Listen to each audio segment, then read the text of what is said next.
2025年登峰造极青年排球邀请赛 Why Not Me 在今天正式登场。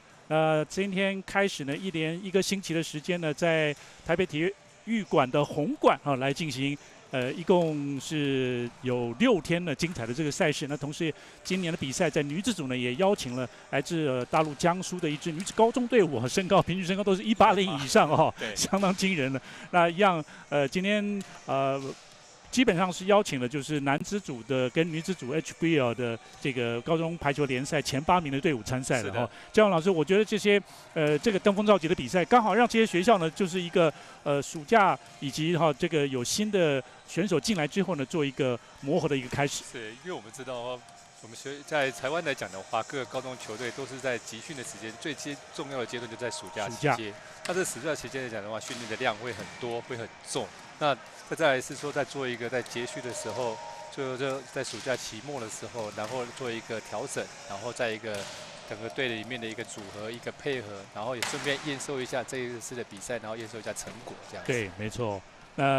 暑假呢也是比较教练团可以，甚至呢就是说他可以安排一个比较有系统的一个教练计划这样子的是，体能也好了，技术也好了，然后做一个比较长期的一个规划，然后系统性的一个训练。那甚至就是像龙津高中一样的，风商可能也是一样的，就是说他们也许后援会呢也支持他们呢。就龙津高中呢，这次暑假呢也有异地训练，对，去厦门啦，然后去日本的这个异地训练。因为大部分来讲的话，其实我们异地训练来讲的话，第一个刚刚跟我讲到后援会的资源或是学校的资源来赞助，再来就是说各县市的所谓的教育局部分会提供金额，那再来就是高中体总，在去年的前3名、前4名他都有奖金，他们靠这些奖学金，然后再出国访问，顺便也慰劳在选手在一年的辛苦这样子，然后再重新再出发，然后再调整一下。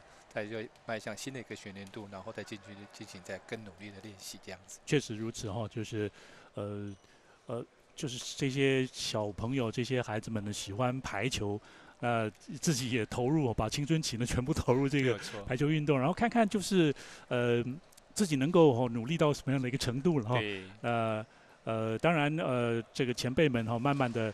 包括了国际赛的成绩也好了，其实今年我们国际赛打得还蛮不错的世大运男女呢都在前8强，然后这个在一些这个亚洲东区的这个比赛当中，是让我们男排获得第2名，还击败了中国队，最后在冠军赛败给了韩国。那跟他们比较相符的 U19的女生也蛮厉害的他们打到世界的前12强里面去，蛮强的。没错，世界杯，然后里面还有几个选手其实都还是目前还是在高中。对。那事实上，去年的登峰造极结束之后不久呢，就是世青的这个 U17的这个比赛，那更令人印象深刻因为那男女的一场，女生在这个智利，然后男生在保加利亚，全部打进前4强，世青前4强 U17 对，也是代表作。那其实 U17也是有很多人都是登峰造极都可以看得到。对，国中起来上高一，那今年就比较可惜的 U16没有进。没有进4强，然后没有拿到所谓的世界 U17的资格。OK， 就是在亚洲区，如果是前4强的话，对，就取得资格。对，今年比较可惜没有拿到。好，这一场2025年登峰造极青年排球邀请赛在台北体育馆的第1场的比赛，我们带来了这个现场直播。那接下来呢，所有比赛都在台北体育馆红馆。那同时每一场比赛都有现场的直播，也随时欢迎大家锁定。包括了有梦梦 TV 啦艾尔达体育台以及这个 SSTV 都有现场的这个直播。那今天第1场比赛呢是平荣高中的对战龙津高中，但2队呢都希望带来这个喜事就都穿红色系列深红色的是平荣高中，然后橘红色的呢就是龙津高中。是。然后这个赛制来讲的话，其实就是去年的前8强，高中联赛的前8强那就依照等级来讲分成2组，然后取各组的前2名进入前4强。那分组的3、4名的话，就打5到8名这样子。对，这个男生的这个赛制是这样子的。对，是一个循环赛这样子。对。那龙津高中在刚结束的113学年度的 HBL 高中排球联赛呢，也是写下了相当出色的成绩获得第3名。那平荣高中呢，也是传统的这个劲旅，全家恩呢也是应该是 HBL 的最佳自由球员了哈。是没有错。对。那平荣高中总教练陈俊昌今天包括了8号的蔡东成、7号的潘尚宇啊，都是去年呢这个世青保加利亚 U17 的这个我们中华队的这个国手哦。这2位蔡东成跟潘尚宇对当时的攻击的重心呢都相当的重要，而且场均在世青场均。都能够得10分以上2位数字，并且呢，男女2队的 U17的世青，台湾队全都击败巴西队，对，没有错，全都击败巴西队，对，超强，真的是代表作哦，没有错。那这2场这个胜队，好，这场比赛正式开始呢，由平荣高中对战了龙津高中，4号的施宇恩举球员的发球，中间快攻掩护，接着左边斜线进攻。17号，好，龙津高中张宣照183公分，对，他的队长，斜线的进攻，第一个球就给队长了哈，就代表说他们的一开始先稳定军心，也是接发球有到位的情况下面，来一个4号线的位置的攻击。跳发接发球只能做修正，不过没关系，做一个点球，踏爆好。没有，再做一个修正，在左边再次张宣照进，然后这次就是touch out的进攻，10号的杨成瑞的攻击，10号。一开始倒是龙津高中的攻击率还蛮高的，是，但还没有把握在就是说4号位置的一个防守后的一个攻击的得分。好，接球到位，这一次接球比较好了哈，哇，3个人拦网最后吞下去，对。由7号的潘尚宇哈，左手的大将，也是世青国手。是。以他从这个世青啦，还有这次发球发生了失误，对，蛮可惜的，差一点哈。其实2队都还在适应整个场地的哈，看他什么时候有办法先进入状况。那这个比赛呢，确实也是各队的一个调整的一个好的比赛哈。对，先了解到各队的状况。蔡东成呢也是世青的这个国手8号，平荣高中的8号。现在发球这是龙津高中14号的吴恩福，修正球只能修正喽。哇，双人拦网，好，踢到铁板。对，我看龙津的身高没有很高哈，可是他的起跳点跟时间来讲掌握得很好。再就是说，龙津在第一个发球部分有办法破坏他们的接发球，造成说平龙只能做修正球的情况下面来讲的话，他们的拦网部分就比较好掌握。是。现在裁判会是提醒2队2边是庆祝的方式是稍微要收敛一点吗？还是？对，因为太亢奋了。对。哦，这是吞下，他没有touch out哦。这个拦到之后，球喷到攻击手，哎呀，然后弹界外了。所以一开始倒是龙津还打得蛮顺的啦。是没有错。不过高中的运动比赛呢，就是感觉就是说年轻人嘛哈，就是我要喊出来，我要嗨一下，然后每一球呢都要甚至绕场半圈这样子。对，其实拦网来讲的话，因为最能够提高你的士气，而且拦到网上的感觉整个都会振奋起来。一开始龙津呢连续2分的这个拦网的得分呢，把比分呢现在拉开到了5-1，平荣高中叫出了暂停。不过平荣高中还是相当传统的一支强校，是没有错。虽然就是刚结束的这个113学年度高中排球联赛是没有进入到决赛了，没有进入到6强了，第7名，对，他们其实在复赛还是赢了3场，包括击败内湖高中头城加上这样。那这个陈俊昌教练也已经是在平荣高中也是带了蛮长的时间了对。他自己呢也是台师大出身，国中职民政，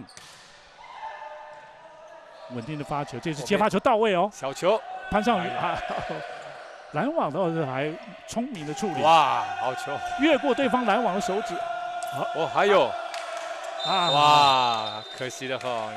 他这个救球的方向可能还可以哦，对，但是这个球要从标志杆外面再勾回去，对，这跑了那么长的距离，其实蛮难的。现在龙津高中的这个吴恩福的发球已经发了一段时间了，就平荣高中一直没有办法突破他这个发球。对，在接发球没有到位的情况下，跟举球员的配合上面，还是在平荣高中这边还是要再注意一下。吴恩福的发球，接发球这次有了，第二时间差了拦网出界有了，他去奥。对。3号的中间手李俊的176公分。对。平荣高中现在获得第2分。对。蔡东成的攻击。哦，蔡东成，对不起。对，队长蔡东成。是。哇！斜线这次没有 touch 到，攻击出界。闪太多了哈。对。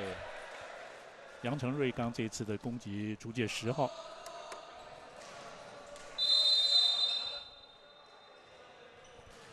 好，现在慢慢平荣高中呢追近3比6，3分差。比赛刚开始，跳飘的发球，后举球右边啊，这回被拦到，蔡东成对，直接1对1，几乎等于是1对1直线的部分把他拦到哈，刚好拦到了龙津高中的队长。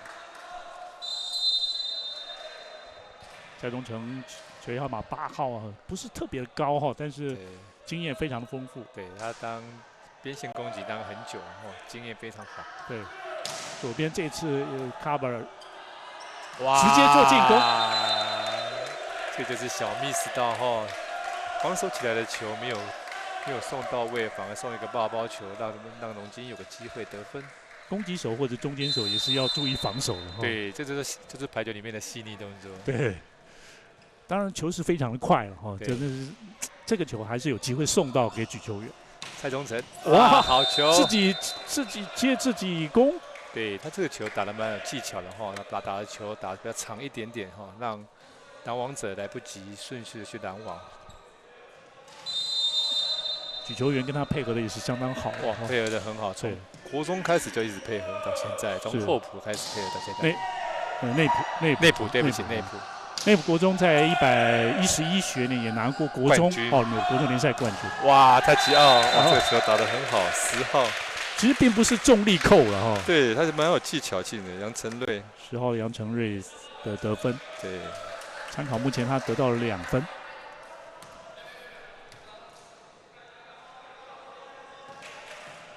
龙津高中在上个学年度是第3名。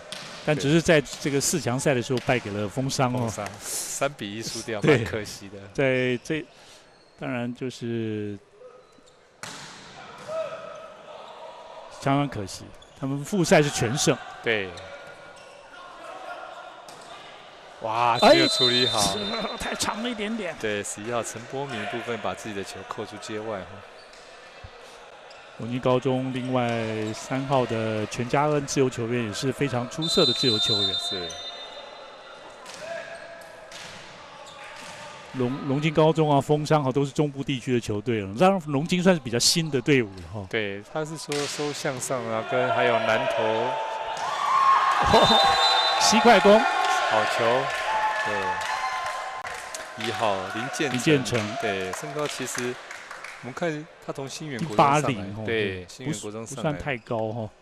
龙津的身材没有说特别突兀啊，但是他们的基本动作跟弹性能力、运动能力都非常好。对，甚至等于他们说他是这个联合国部队也不为过了哈，就是新源的也有。他们姓氏只要是全的，都是大概是南投原住民过来。对，没错，对。只可惜这次的快攻呢还是出界，可惜了哈，那角度打得太大了一点哈。对。他2号陈思凯其实有193哈，他闪太多了，太可惜。他去年就有先发在比赛，是193公分，体型是相当好。其实就先发阵容来讲，平荣这个阵容其实高度也够哦，比较高。对，跳发可能出界，不过还是决定接球的蔡东成，穿上于斜线，哇，就到哦。修正在左边，左手的进攻还是被拦到了。龙津的反攻。小球吊球最后触网，龙津。龙津的像这个 play 来讲的话，是靠了防守哈，那最后面再靠一个攻击手的一个灵活的运用，掉一个小球。所以说龙津来讲的话，其实他们不管是整体上面的一个细腻度，或者是攻击的得分手段，其实都比目前来讲的话是比平荣好一点。会不会就是他们确实包括异地训练哈，也有保持一个比赛的状态哈？那感觉起来好像进入比赛状况好像比较快一些。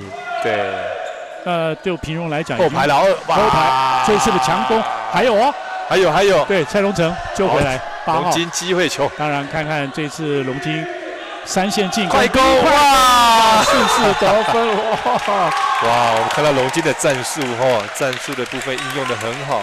来一个后排攻击被防守之后，再来一个机会球情况下面，马上用一个A 快攻得分那其实龙金有掌握到他们身材不是那么突出的情况下面，他们利用到整个团队的一个能力不管是每个人的选手，不管是防守、举球员、攻击手，把自己的工作扮演好，这样子。确实就也有点那种就是。他们也许比较稍微快一点点的这种节奏，这样对，然后而且就是靠着团队了对，靠团队，因为有时候这个球队没有明星球员，明星球员的情况下面，他们就没有所谓的就压力。是，他们就是也没办法被对方掌握，因为只要对方有几个好选手或者主力选手，我们的拦网是可以掌握对方，或者发球对象可以掌握。但是我们看到龙金是整体来讲的话，都蛮不错的，不管是接发球、防守、拦网都很好。就面对这种队伍，其实有时候反而不好守。其实去年龙金就是这样输给枫山枫山没有特别好，枫山也没有，去年没有明星，也没有对。在去年没有所谓的一个非常好的。对，你说刘冠鹏还受伤，对，中间手，对也。但是龙金去年来讲，枫山就是靠一个所谓的团体合作，到最后面冠亚军的时候，他也是靠一个团体赢内功，本来输2局，后来到赢3局的部分。对，那对方只靠1、2支的选手情况下打到抽筋了，他们靠团体部分来去拿下比赛。是，哇！这是左边的强攻的得分。对，这个直线应该左撇子的直线攻击得分打得非常好。蔡东成8号是队长的，同时也是去年世青 U17的国手。去年在世青获得第3名，男子队获得第3名，女子队获得第4名。后排进攻拦网球不好来，就是张宣照队长参考的得分呢也已经来到5分。目前14-7，龙金的第1局开局还蛮顺利的。发球则是4号的举球员关凯伦。关凯伦将看起来会是下一个学年度龙金的主力举球员。发一个短球，哇，好球！还有，补位补得很好。对，关凯伦过来防守。哇，修正的进攻还是很巧妙，并不是强攻了对，11号的陈波明部分这个身高181可是他攻击手段真的很多。哇，确实龙金的攻击点蛮平均的而且每个球员看起来打起来，有他的经验了稳定性。这次有机会平荣实现，哎呀，可惜也守到很可惜哇！平荣11号的谢玉红，对，这个能够连续得到2分了对，这个球是潘善宇直线攻击，潘善宇对，这个很可惜因为其实举球员已经守到非法拦网因为我们现在新规则来讲的话，拦网的手不可以举起来，而且球不能过。现在16分，16。OK， 技术暂停。就是发球那一方不能够。对，新规则。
非常欢迎您回来。2025年登峰造极青年排球邀请赛 Why Not Me 从今天开始是8月25号星期一到星期六，一连6天在台北体育馆的红馆盛大举行男女 HVL 的前8强队伍。今年女子组也邀请了一支江苏连云的一个高中队前来参赛。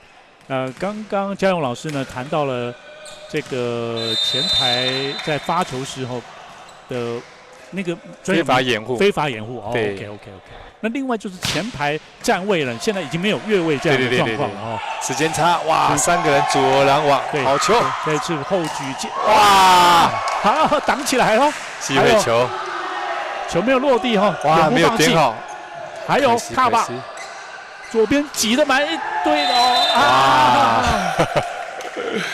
！4次击球没有过，没过对。我刚刚看到龙津的防守真的很好，不管在拦网部分以及后面的防守都非常好。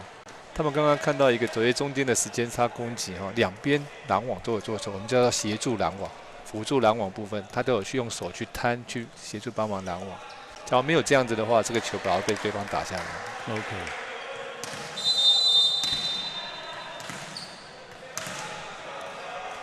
发球这是11号的陈柏明，181公分。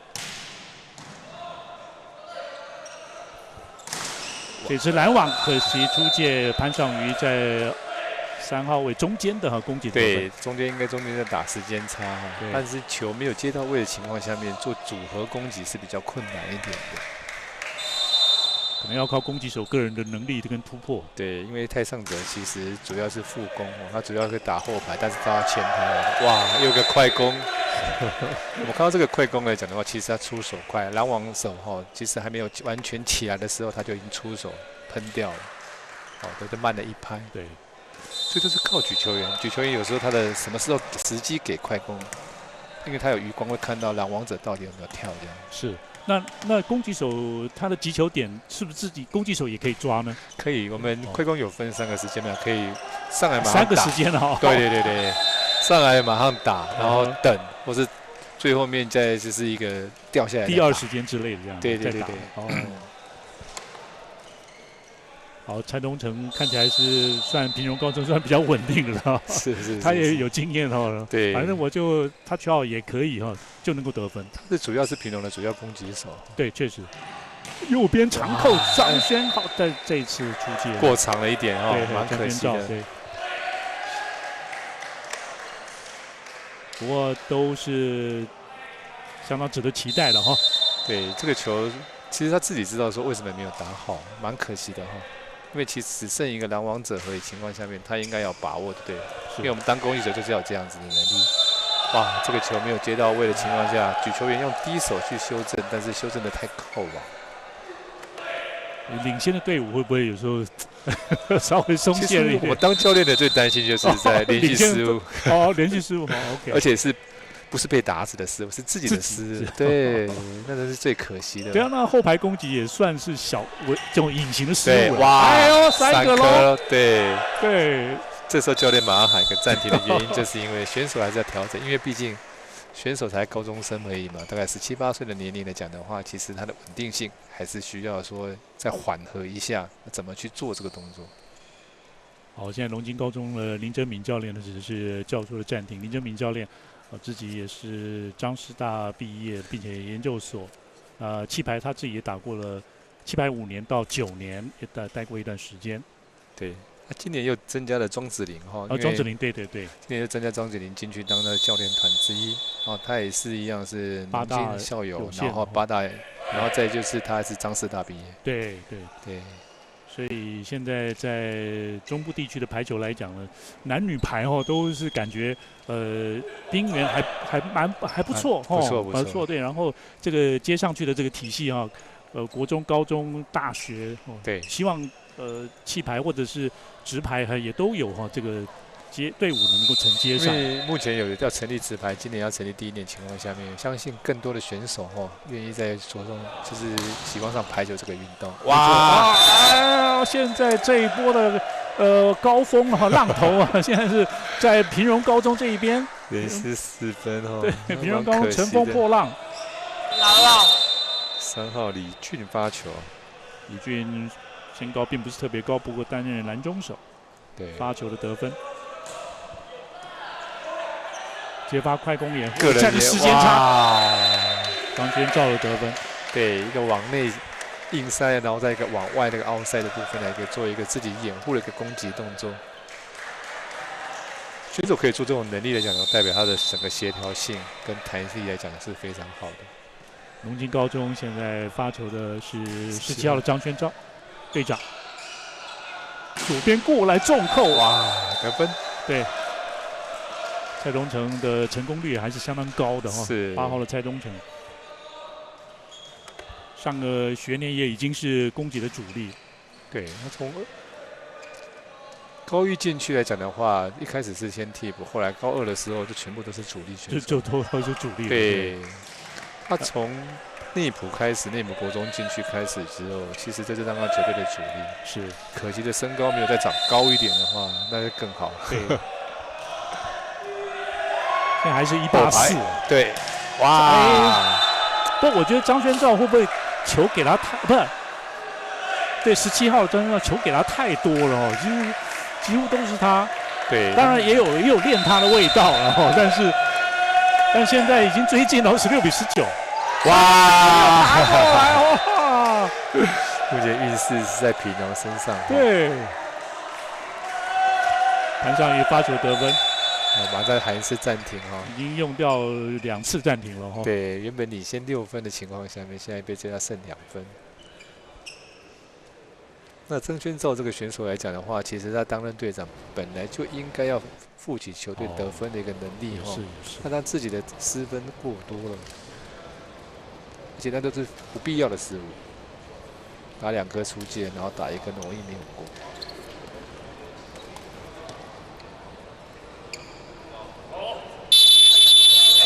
龙津高中在113学年的 HBL 呢是获得季军。对，其实整季在 HBL 算是只输1场而已。4强赛那关键的战役输给了对丰商。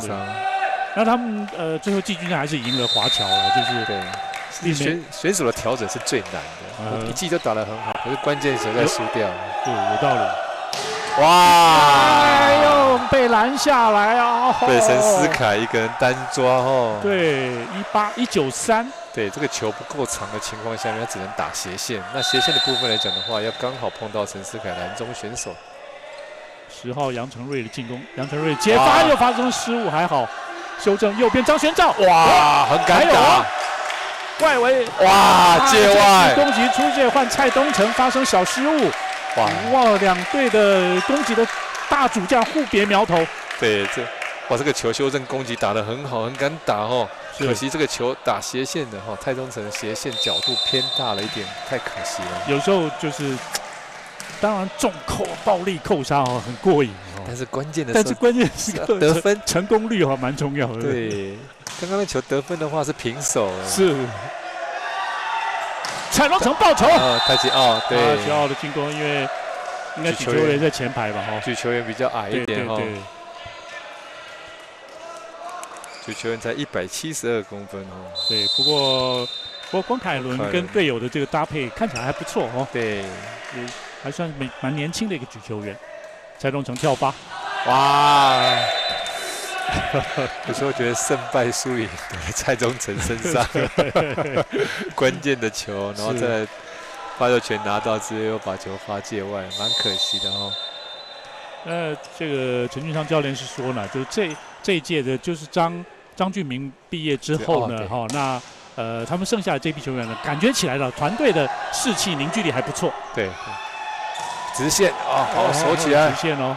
叫左边来，哇，2个人突破攻击得分，陈柏明的得分。对，陈柏明的这次的攻击就聪明了哈，他就不打斜线哦，因为斜线的高度有193的篮中间手，他直接打2个人的篮网的中间突破得分。对，所以选手他会去调整他如何攻击，如何得分，这是蛮重要的。2号的陈思凯193公分哦，红色衣服，平荣高中。接发球蛮不错的哦，就在左边后排进界内，对，潘尚宇稳定的出手，对，也是世青中华队的国手，获得了世青 U17第3名，而且在世青的比赛，潘尚宇一样是平均得分能够到2位数，10分以上。发球就是193公分陈思凯，第二时间哇，没有拦网了，陈柏明的得分11号。然后这一轮现在其实平龙要小心一点哈，因为这一轮的1-5个头是最矮的，所以说他想办法要轮过去。举球员又是举球员在前排了哈。对，2队举球员都是4号。对，那方善宇又在后排，蔡宗成也在后排。OK， 大家注意看11号的攻击手，快攻，第一块。看是龙金的机会哦，陈柏明这次哎呀，又不小心。对，3号、4号，3号李俊南中手178而已哦，那施宇渊才177，都不到180了哈。对，有时候比较矮的选手会想要跳得更高。其实有时候个头比较矮，他会更侵略，想要去拦那个球，拦那个球，就造成触网。对，很接近网子。对，哇，这个球个人往中间切一个2号位置的一个时间差。谢玉红11号位置，对，在3号，对，在3号位置一个时间差，但是龙金有3个人上来拦网。24比21哈，现在是龙金的局末点。平快攻，快！哎呀，没有 touch， 有没有摸到？有。OK， 举球员4号施宇渊摸到球了，蛮可惜的。对。OK， 好，那在第1局的比赛呢，是由龙金高中呢是以25比21拿下领先了平荣高中。我们稍微休息一下，回到登峰造极青年排球邀请赛。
欢迎回到2025年登峰造极青年排球邀请赛，在台北体育馆红馆，从今天8月25号星期一到星期六，都是全天候的比赛了哈。早上基本上9点开始，一直到晚上呢都有赛事哈，随时欢迎群朋友呢到现场呢是免持票进场的。那高中排球联赛的前8名男女的队伍呢，都多半都获邀呢参加了这一届的这个赛事。那今年也有邀请到江苏的星海高中女排队来到台湾，来切磋球技。相互的观摩。那同时，各队呢也都是作为这个下个学年的 HBL 的一个准备了哈。对，一个联赛前的前哨战，真的是这样子。而且这个时候等于说暑假已经算是停止正式比赛一段时间了。对，所以其实从4月到现在。对，正式比赛的话4个到现在。对，那所以是一个小小的验收期了哈，也可以这样讲。对。龙津换了场地一开始呢，龙津一开始又发球失误啊。对，4号的施宇恩。不过没事哈，来刚开始。跳发带切成。谢玉红，哇，还是被蔡聪成难到哈，他的经验来讲非常好。是。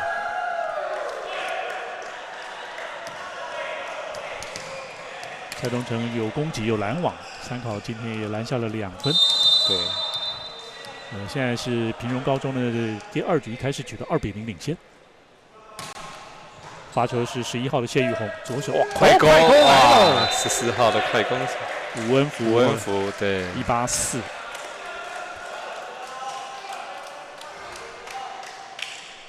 基本接发球到位哈，对，看起来配起来龙津呢是配得很顺。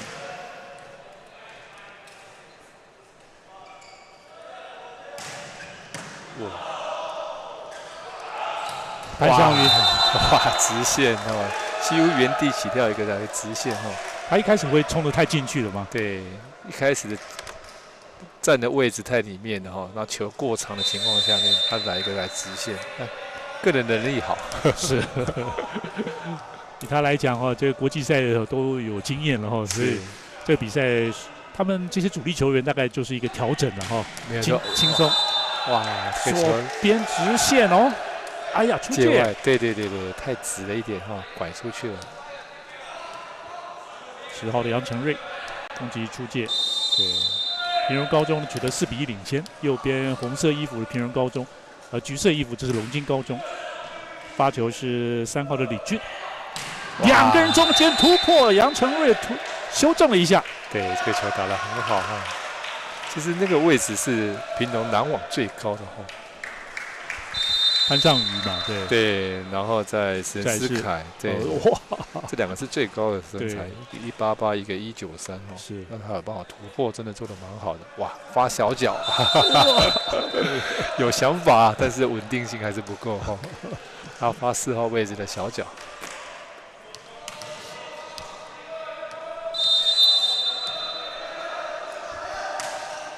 发球是潘尚宇，对，快攻，哇！基本这个龙津的快攻还用的还不少。对，龙津它的特色就是说，快攻来讲的话，它个头不高，但是起来弹速快，出手也快。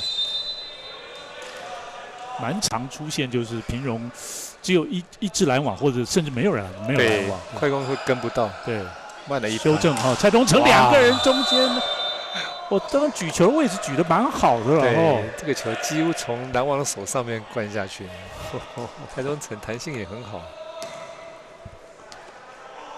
好，现在蔡东成8号队长蔡东成的发球，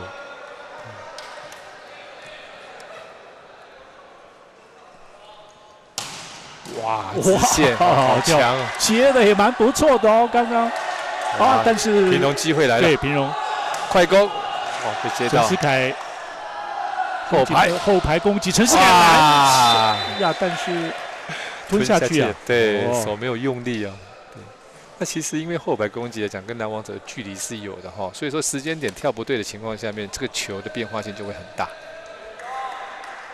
拦网的人要稍微调整，对，要慢一点，后排我们就要慢一点跳，变得你掉下来的球还碰到你的手，就跟着顺势的吞下来。这是当然比赛的经验累积也是说也需要了哈。对，他还因为他身材够高哈，所以期待了可以慢一点，后排可以慢一点跳。飘发接发直接啊，可惜宝宝没有把握，对。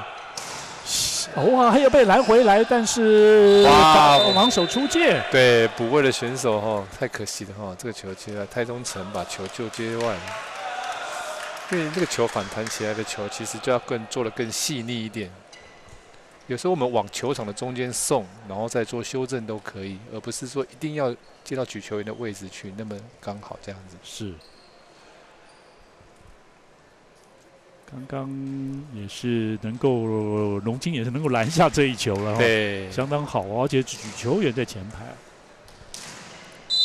然后现在准备发球，这是10号的杨承瑞。杨承瑞在113学年 HBL 也是得分的这个主将之一了，在对内攻跟华侨都得到17分。但这一球发球是挂网。10号杨承瑞在 HBL 场均得分已经到12.3分，算很厉害。对，在去年讲的话才1年级，现在是2年级，高2而已哈。对，那去年是1年级就打得这么好。是，民生国中1对1，哎，他这个球就取了一个不是我们一般的长位置，其实让攻击者往内踏一步。球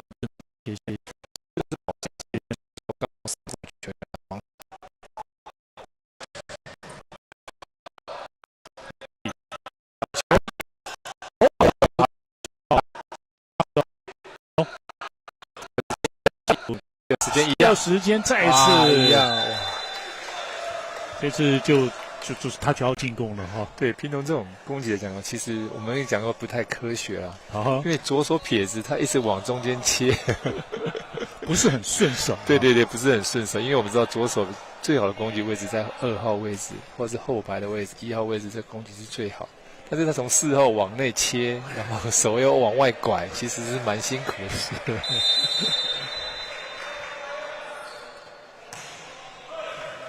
举球人施宇恩的发球，后排出界太长，又触网吗？界没有，界外。对，攻击过长了一点，蛮顺畅的啦。我觉得这个球蛮顺畅的，是蛮可惜的哈，界外。也给张轩照多磨一下哈。哇，包被拦到，后排。这东西小球，哇！高级动作，高举起，轻轻放下。哇，这个球已经延伸到最远，然后没办法攻击的情况下面掉下来的时候，用2只手将球拖到一个没有人的地方。就是他有在看整场的一个位置，哪边有空洞。那再来是他本身的运动能力算很好，经验又丰富，志工时间长哦，可以做一些调整或者因应。对，那其实得分就是好球，是没错。对，这种选手就是有在动头脑，说他应该要怎么做，然后帮我得分。好，参考现在蔡东成呢，连进攻带拦网得到了8分。那目前还是第2局的比赛是由平荣高中取得10-6的领先。对。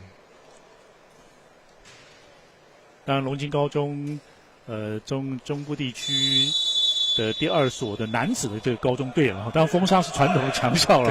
那当然，一般中部的国中的队伍呢，首选可能是风商吧，但现在可以选到龙津。那龙津有很多是找一些乙组的高中的这个选手，然后条件好一点。现在乙组很多选手都不错，是。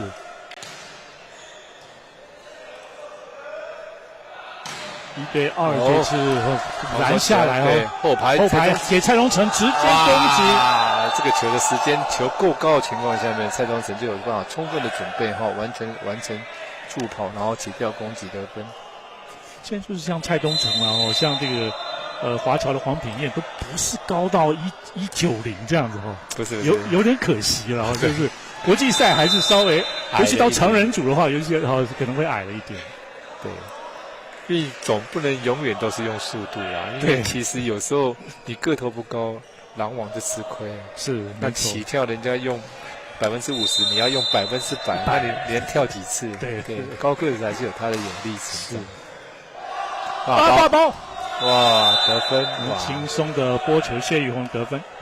对，因为施宇恩的发球其实蛮破坏力的你看他虽然跳飘这样子，但是他有发到点。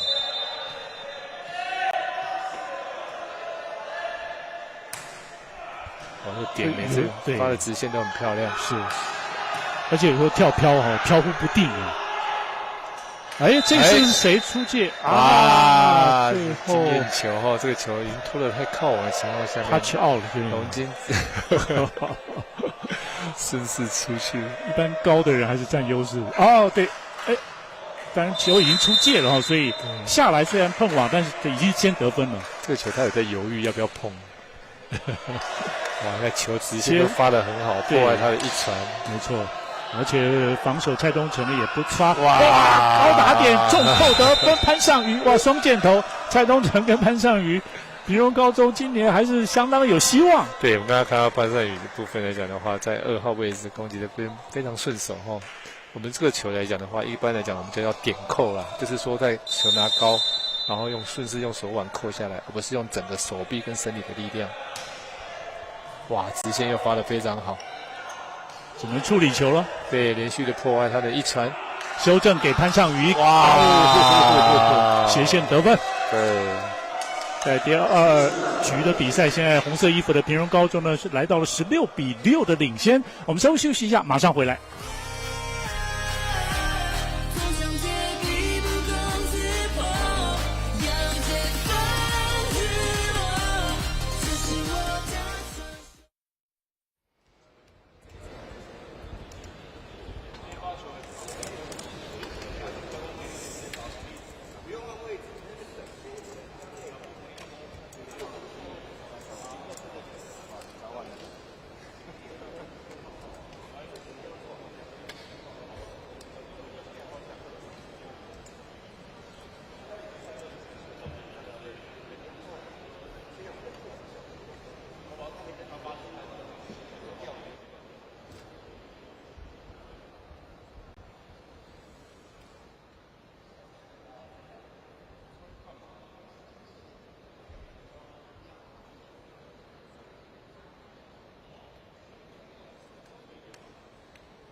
YNAMI 2025年的登峰造极青年排球邀请赛呢，从今天8月25号到8月30号，在台北体育馆的红馆盛大的举行。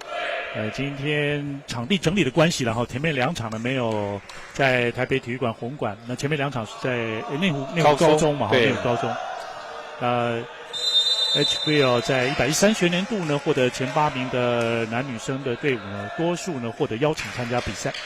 又还是直线，思源发球啊，发到现在、他发直线很漂亮。OK， 潘尚瑜斜线这次守住，修正在左边稍矮了一点，前面又吞下去，拦网哦，最后蛮可惜的哈，吞下去，拦网的时间平衡可能要再掌握一下，不然的话这个球这个是对到了哈，蛮可惜的。慢慢的有替补球员上来，詹凯卫刚刚这次攻击的得分。也稍微止住了龙金这波的低潮，7-16，龙金的落后，发个短球贴网过来，逼快攻，拦住，谢玉红，这次2号位，谢玉红恭喜得分，对，2号位左手姿势蛮顺的。另外就是看到他跟潘尚宇有点像，就是定点起跳伸展这样，对。这个都是左撇子来讲的话，其实他们的攻击，就是我们攻击者左撇子，他其实蛮得力的哈。他其实角度什么是我们一般人比较不难掌握。谢玉红通常是跳罚，好，哎呀，可惜了，还有爆发力。对，不过没关系哈，还是可以持续。对，目前领先9分哦。詹凯卫身高175公分。国中是北原国中，20号的发球，接发球到位快攻，李俊的得分几乎是，我们叫称为这个叫做 A 离，就是说球会举再多一个球出来，刚好闪过拦网者，然后叫 A 离的部分。那假如对拦网者不知道的情况下，原地起跳就会刚好被闪过。OK， 哇，这个球好球，这边也换颜色，对。17号的张宣照，对他做一个时间差的攻击。3号位置，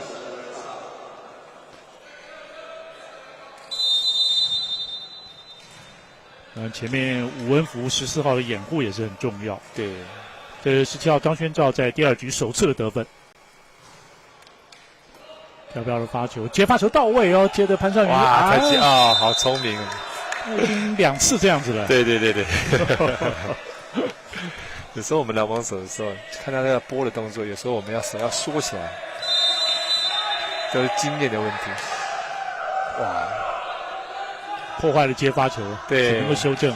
哇，哎呀，这边原则上自由球员可以去处理了哈。就是我没有拦网者的情况下面，防守是最辛苦、最困难的， Okay. 因为不知道哪边有洞，哪边可以去守。是，所以他的面是很大的，没有人拦网。杨承瑞攻击的得分参考，目前得到5分，接发球被破坏，蔡东成自己处理。再来是杨承瑞，哇，拦网移位速度蛮快，而且举球员拦下这一球。对，4号举球员施恩宇，施宇恩，对，施宇恩的拦网。哦，施宇恩那是还值得关注的一位举球员哦，发球也非常的出色。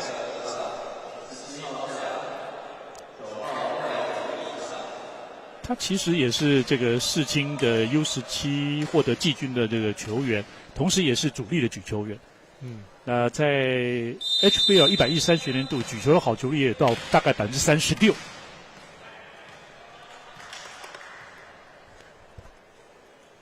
蔡东成，哎呦，没有包好。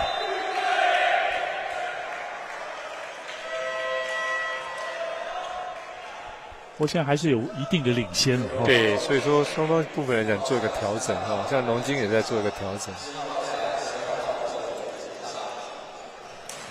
10号杨承瑞呢准备要发球，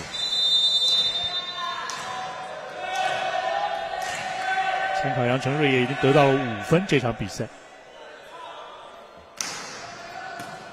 稳稳的发一个接发球到位哦。哎呦，谢宇宏他敲没有，他是打自己的手尾。哎有，有太极。到了更高层级的比赛的话呢，是会有这个挑战的哈，对，有机会。11号的谢宇宏也得到了7分，一点点，有一点点哈，对，有6号。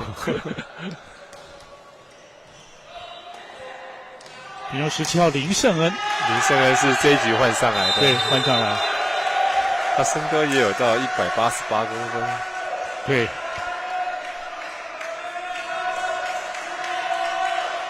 龙金还是保持一定的这个士气了哈，还是来努力。对，龙金换了一些候补选手上来哈，他其实把握机会啦，就是跟这些候补选手如何去把握一个分，有办法去做。因为以后还是会用得到，没错。逼快攻，来回还有，哇，持球吗？2次，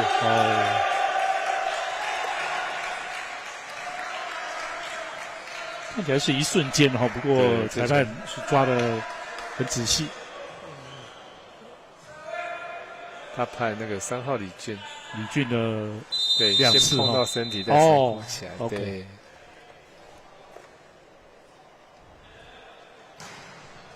跳发蔡东成的接发球到位，时间差，哇，中间吞下去，网子也帮了一点忙，李俊的得分。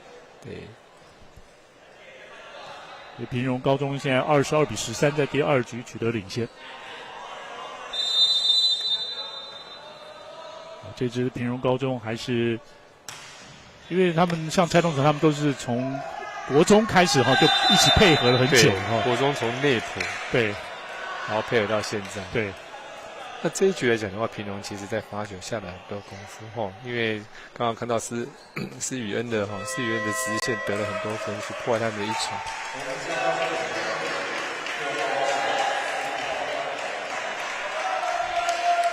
再把举球员换回来，黄凯伦会换回来发球。是。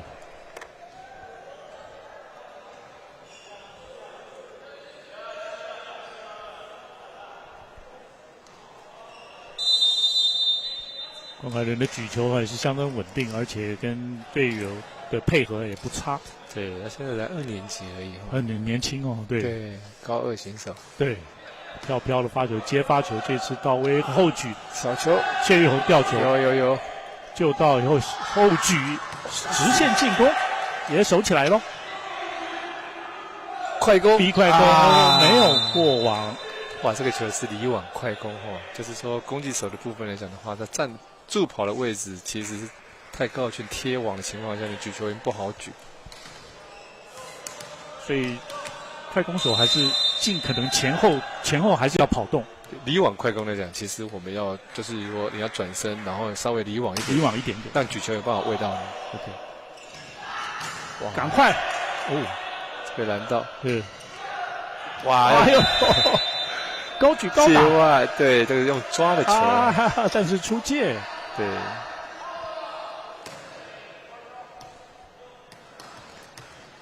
界外，对。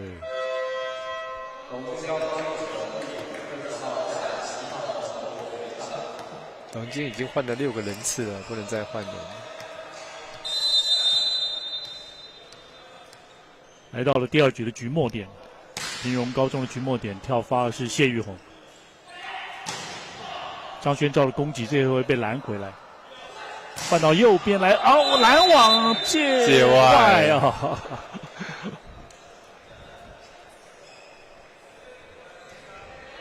泰东城的手他去出去。对，没错。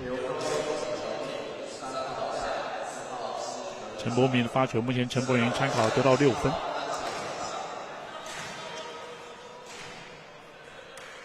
还是平荣高中的局末点了，看接发怎么样呢？自由球员是潘俊佑6号，这一次 OK， 右边潘尚宇没有守住哦，修正，赶快，张轩照还有被拦回来，17号再回给队长，哇！李俊跟潘尚宇，李俊的拦网。对。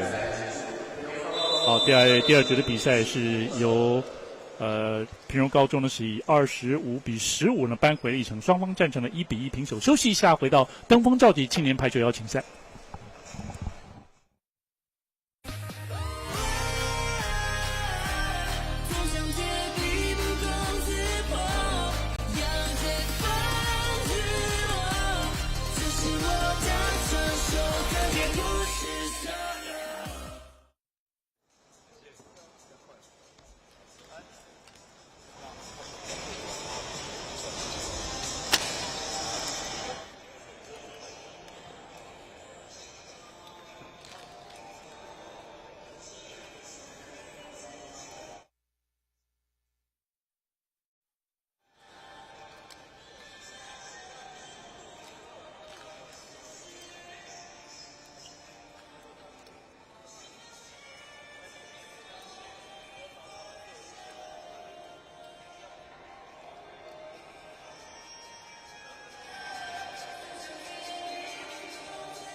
欢迎回来！2025年登峰造极青年排球邀请赛 Why Not Me， 等于高中的男女8强的队伍在暑假之后，也许有一批新的这个高一的选手刚升上来，也有磨合的机会，或者是高2升高3的话，大概就变成主力了哈。对，没有错。对，接下来最后一个学期的 HBL 对他们来说是非常重要。那女生组部分呢，来自江苏的星海高中呢，等一下预计在5点钟的比赛呢对战中山工商。那这场的看谁比较红吧的一场比赛。其实两队来讲的话，就看组合去调整哦。对，接发这次到位。开局有时候气势这样对，也蛮重要的。其实一开始来讲的话，龙津接球到位的情况下面，举球员其实他余光真的，我觉得他配快攻时机配得很好。那今天看起来就是龙津的快攻其实成功率是不错的。对，赛事要有接发球，哇，一个直接爆包，哇！杨成瑞得分，连得2分。目前看起来是场地的关系，基本上这个大家靠右走就对了。对，目前来讲右边的比较顺。对。陈柏明发球，11号的陈柏明跳发，哎呦转下来出界，过长了一点，对。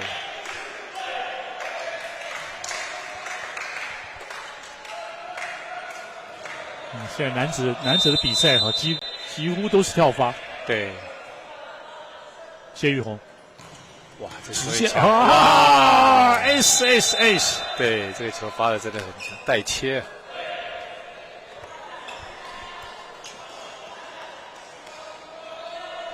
一般的大炮手还是要接发。对。这一次还连自由球都接不太好，还有全家机会球来了，没接好，逼快攻吞下，还有可惜。对。关凯伦最后这一集很快了哈。对，那球很快，应该快攻手，然后拦网手喷进来之后，顺势只靠一个反应动作而已。对，没办法控制球的方向。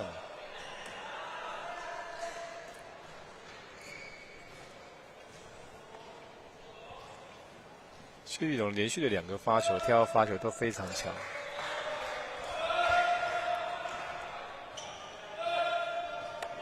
好，谢玉红也已经是从去年开始就已经，大部分都是内埔国中的这一批国中夺冠的选手。太极奥，可以。聪明，对。杨成瑞不是特别高了180公分。我们参考了这一场呢，得到了7分。龙津高中的10号，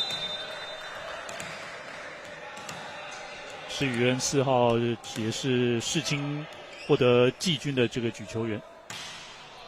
这就是呛死了。对，前线果然顺利拿下潘尚瑜得分。对，这个发球都比较没有所谓的侵略性或破坏他们的一传的部分。但即使是所谓比较软的发球或者跳飘的发球，还是要想办法打点。对，发点。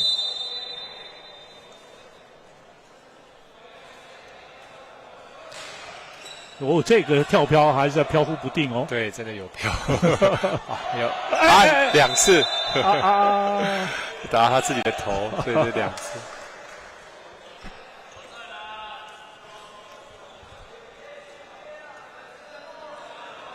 对，确实2次。碰到身体，再碰到头。对。杨成瑞，铁头功。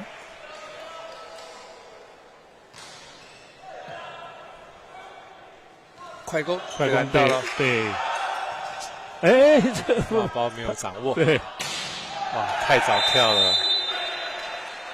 看起来就是陈思凯有时候会太早跳。对，他跳的时间不对太早跳，然后掉下来的时候，对方攻击者还在出手。是。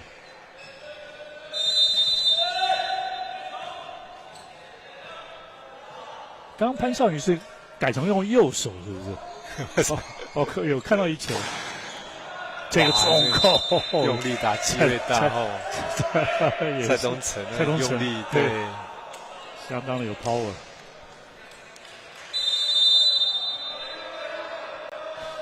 好，现在田荣高中呢能够取得6比4的领先，时间差，哇，一样哈。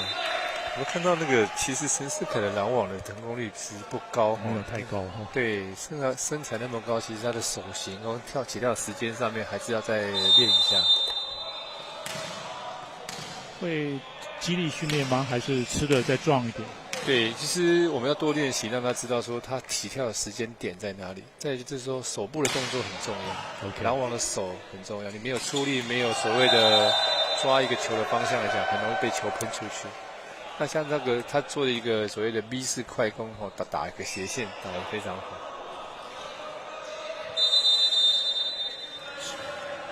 也许高中阶段嘛，哈，看看是不是能够在他如果说比较慢这种力量或肌力呢比较慢成熟的话，还有时间的。对，要累积经验。对，哦，后排哇，这做得很好。再一次看看快攻中间给没有。太近，好，最后还是谢玉红的得分。谢玉红直接吃举球员哈，很聪明的打直线，然后关凯伦其实个头没有那么高的情况下面，他就出去了。所以有时候也会就是两边举球员也都会注意对方站位了哈，对，拦网是谁？攻击手也是要知道说我这个球打直线的成功率比较高，对方拦网比较矮。有的攻击手就傻傻的往对方最高的人去打。所以说我们在球场上面其实也要去思考、去判断哈，怎样的攻击能力或者是攻击的方向呢比较容易得分，这是蛮重要的。第一场比赛呢，两队的都希望能够旗开得胜。我确实蔡东成也是辛苦了，已经有3次发球失误。对，哇，哎呦呀，就这样子飞出去了，林建成。这个球来讲的话是犹豫不决哈。到底要扣还是？到底要扣还是要发扁还是怎么样？照这个球没有旋转的情况下面，直接出界了。龙金在第3局有2次发球失误。哇，这个球哇，有，这是练一下队长哈，张宣照。张宣照这个球后排老3的位置攻击得分。哦，对方其实他们都没怎么注意，剩一个拦网者而已。张宣照是台中的中民国高中毕业，在113学年 HVL 是替补上来，对封商得到5分，但现在变成大将了。啊，拦出界，可惜哈。因为左手的话，从斜线用勾进来这个球，对，反方向出去来讲，这个球会出界，所以说你的手腕还是要往内压一点点。好，施宇恩的发球直线、斜线，这是斜线，这是斜线，哎呀，太界外啊！他做一个单脚起跳，因为这个球算边边角的情况下面，他在人移位的时候过去的时候慢了半拍，是10比8，这一局应该是关键了哈。对，我看这个球没有掌握到，很可惜哈。是。发球过长了。陈柏明11号的发球出界，光这局他就2次的发球失误。对，感觉他的球来讲弧度过高了一点，可以再平一点点。龙津高中的总教练林哲敏，直接发到位哦，修正到左边直线，梁成瑞这一回被拦了下来，被潘尚宇。潘尚宇有看到这个球，你看到这个球放，然后要打直线的情况下面。潘尚宇就直接把你拦直线拦死掉了。光这一局，潘尚宇第3局就有2分的拦网得分。其实他个头这么高哈，其实他起点也高，所以说在那个位置拦网，他突破他蛮困难的。是，基本上攻击可以避开他。哦，这次选择处理球。潘尚宇斜线攻击，还有，可以哦。哦，这回就是从标志杆外面进来了。对。想要突破，没有，是宇恩举球。哇，还有，我这个球打到3米线内，太极啊，哇，连续3颗哈，终于潘尚宇事不过3。对，潘尚宇，我这刚刚那个前面一个球打斜线打到2米的位置，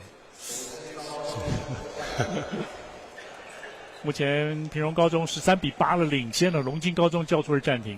对，刚刚看到。予取予求哈，龙津只能是靠防守去守，但是前排没有拦到那个强击球来讲的话，真的很难守。就是排球还是吃身高哦。对，然后再来是攻击才是得分的主要手段。是，那防守只是尽量去能够守一个洞。尤其是男生来讲。对，然后再来前排的拦网没有到位，没有去拦的话，其实后排防守真的很辛苦。那龙津就要看如何去调整他的接发球跟攻击的破坏力。但是一开始我们就强调说，龙津没有办法靠个人的一个比较突出的一个选手去打，他要靠整体去打。那整体去打来讲的话，相对他的接发球一定要到位，然后去学好去分配球。到位，修正，就左边了哦，给杨承瑞的重扣，就基本上就不朝这个潘尚宇那里去了。对，他这个球是直接打太摆明的我这个球脚是往下扣的话，这个球会被拦到，顺势的讲往外打出去这样子。10号的杨承瑞参考线得到9分，发球则是14号的吴恩福，184公分。发的还不错，接发蛮好的。还有，赶快修正，看怎么打。哇，太难了。像这个攻击来讲的话，其实不是很好的一个所谓的修正一个点。像一般现在高中选手很喜欢把球修正在所谓的老2的位置就是说我们所谓的6号位置后排攻击，其实这样子不好打，点太小了。我们一般来讲，其实可以修到1号位置的后排去攻击会更好。比较顺吧，对，还有空间也大一些。哇，这球点高这球点跳起来点高然后用手腕这部分，我们说人家高攻的点扣的部分，就是用最高的点去攻击。张全照还是攻击还是有他的威力了对，会很会跳。对。哇，拦回来劈到铁板，林建成拦到对，这样龙津高中慢慢的在拦网上呢也有点作为，是在拦网这部分平荣是占上风的。对，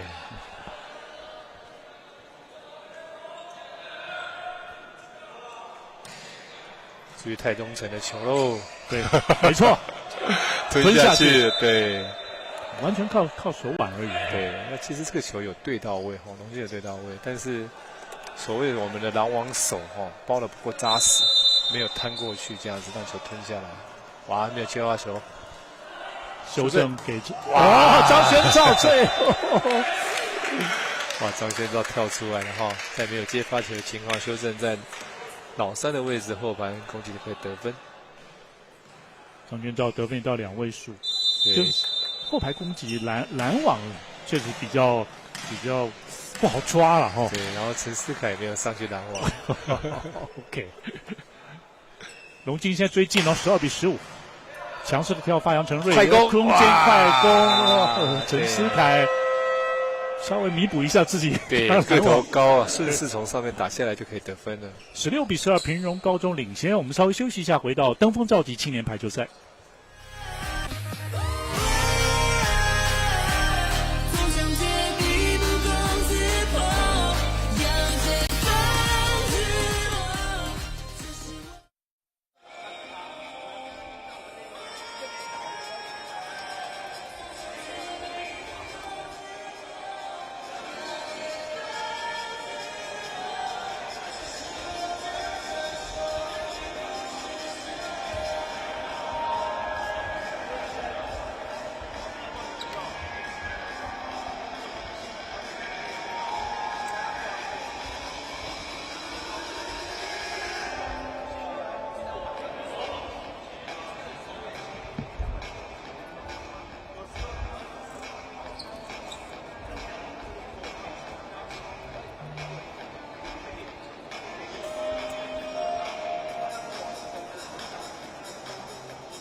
欢迎回来！2025登峰造极青年排球赛在暑假期间即将要结束的这段时间有包括排球以及篮球的青年邀请赛，也都有邀请日本、中国以及当然我们地主的选手呢，包括了 HVL 高中排球联赛还有高中篮球联赛的这个前8强的队伍，能够在下学期的开学之前吧，哈，有一场密集的这个赛事哈。对，先熟悉一下所谓的比赛情况。对，感谢主办单位，真的是给学生很多机会。后排蒋承瑞太长，没有 touch。太长了，太可惜了。杨承瑞的这 power 还是蛮够的哦。对，其实整个几个攻击手的起跳跟所谓的协调性，整个配合的很好。是。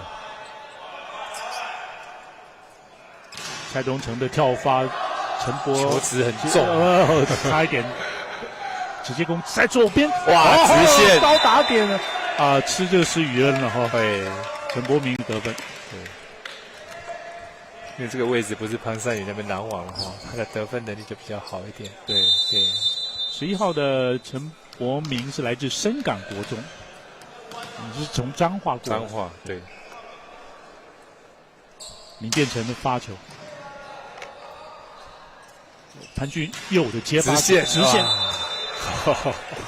很厉害，他的手很会拐，很厉害。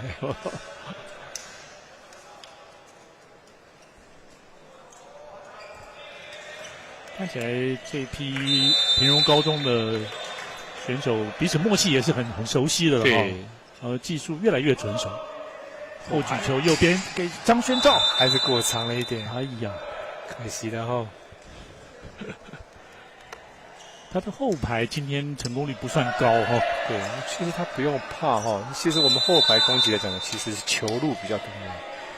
你不一定说对，不一定说高打点，就是说角度打出来，例如说直线、斜线。有时候我们在练后排的时候，就是要直线跟斜线两个大斜跟大直，就顺着这样打就好。因为打直线有时候会抬举对，打斜线可能会进去不好闪，你不用刻意的去闪太多，也不需要完全求高打点，不用。OK， 爬过去。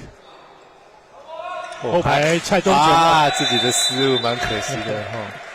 像这个球已经够高了，对啊，不高。对，那你这个球要处理这个球的时候，其实要顺势带一点推的过去，而不是又扣下来。对，因为我们身高不到200，没有能力。好，已经来到了比赛第3局的这个中后段了19-15，4分差。双方举球员都是4号关凯伦的举球，这次1对1，潘尚瑜的后排，对他有时候会稍微慢一点点再出手对他自己会调整，有时候原地起跳就好，因为他其实个头够高对，也是188公分，又是左撇子，是。赶快张轩照，有机会球来了，在左边来给谢俊豪，他对。所以说，看他的4号位置攻击出来，因为他们前排现在2个攻击手都是左手，那4号位置也是左手，2号位置也是左手。但是你在拦网手的时候就要知道说，对方左手的时候，我的外手要如何包，不然球会喷出去。靠网了，哎呀！这个球算触网，过网击球，OK，对，判平龙的过网击球。这球也救了龙津高中。对。5分差21-16，摸到了，举球员还有办法单手举，还没有过去。OK，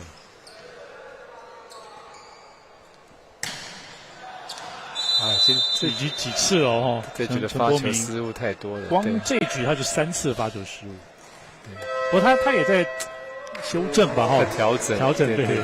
但是你要发进比较重要，是。在113学年度的 HBL， 他也已经是队上的球员，不过以替补为主。谢宇宏的发球，左手11号，左边来给杨长瑞，有，对，掉剩一个攻击手的情况下，一个拦网者的情况下面，他的直线斜线就比较好打。目前10号的杨长瑞得分也来到了2位数。所以攻击手真的要随时调整对，因为球已经掉到比较靠低的要赶快出手。对，攻击手来讲的话，你球路要广啊。他们主攻手来讲的话，其实有时候就是要直线、斜线，或是2个拦网的中间，或者打太极奥的技巧性都要有。是。替补球员上来，这一次潘俊佑的接发稍微轻扣对，就是就是对各种手法的。其实他最大特色是他有办法把球打得很斜，他左手撇也是打得很斜。确实很难。对，但是我拦网手就是要知道说他的习惯性是打斜线，斜线，我要多注意斜线的位置。是。那17号林胜恩上来发球没有过，对。所以平荣还是能够找到一些高个儿的这个球员的哦。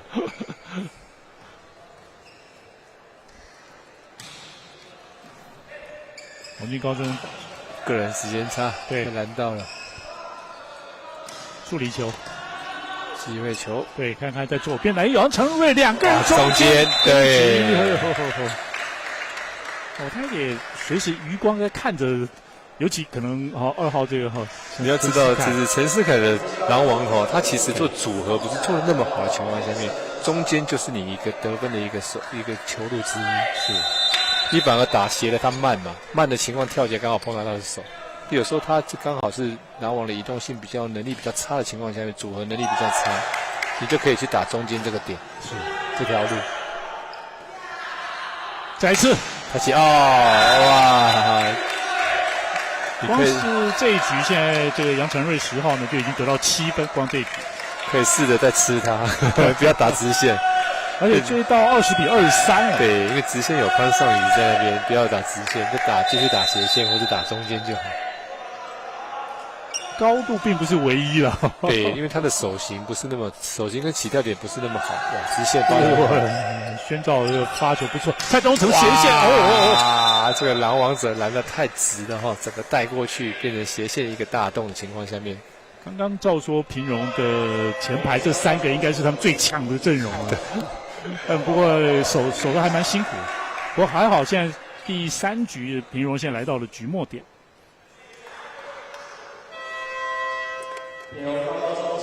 参考8号的蔡东成队长呢，已经得到13分，这场比赛最后这一分的局末点，换替补的郑伟杰上来发球，对，他是举球员，对，郑伟杰飘，快攻，林建成的得分，对。球员还是很聪明他配快攻来讲，其实对方拦王者都不知道，打下去才知道说快攻。对，拦中手的经验要有。刚换上来球员有时候会不会，就是说我像平荣刚换上来，没有那么积极去。可是拦王者陈思凯本来就在场上。对。最后这一集还是给蔡东成。对。在第3局比赛，平荣高中25-21拿下，目前在局数上2-1领先，取得听牌。我们休息一下，回到2025年登峰召集青年排球邀请赛。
好，非常欢迎您回来。2025年的登峰召集青年排球邀请赛，在台北体育馆红馆，从今天8月25号到8月30号，礼拜一到礼拜六，每天都有精彩的赛事，邀请了 HBL 高中排球联赛的前8强队伍，男女生队伍呢齐聚一堂，等于精英队伍了。然后你一次差不多就等于是这个 HBL 的决赛的这个戏码再次上演这样的一个前哨战。是，就是说，其实因为我们知道各队的所谓的一个汰换不晓得是换变化怎么样，但是我们就依据去年的前8强来去做一个比赛。那我们知道，大部分一些传统的球队来讲的话，进前8强，就是说其实都常客啦。所以说我们这次的比赛，每次的比赛都会找这个前8强的一个优先。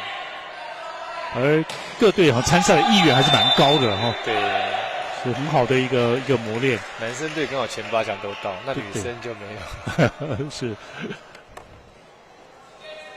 男生呢就是分成了2组，刚刚嘉勇老师呢也提到了，是分组的循环之后呢，前2名呢晋级到4强，对，然后后2名呢也打5到8名。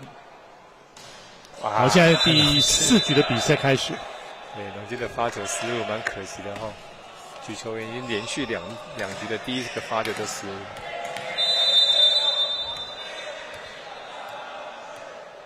关凯伦参考已经有3次发球失误，跳发的是谢玉红。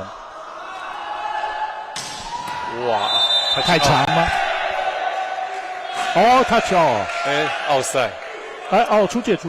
现审认为是有 touch out 啦，但是主审对主审觉得直接认为在眼前看到是没有看到有 touch 的动作。对，因为他等于更靠近。对，那这个球刚好出界的情况下面，主审就判定为攻击出界。而且张轩照的球通常也都想要打高的，打底打长，对。再给他一次。这个球比较打斜线打斜角的位置。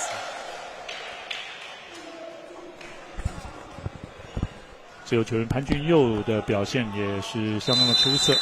对，两边自由球员都很强了，3号的全家恩以及6号的潘俊佑。对，因为现在自由球员很竞争啊。接发 OK 潘尚宇卡到对球，对，龙金的chance，拦网，再来从修正后排。是宇恩的举球，一个后举球，这一次重扣还是守住。可以不要跟外面回来。哇！队长蔡东成生气了。哇，他用力往外打。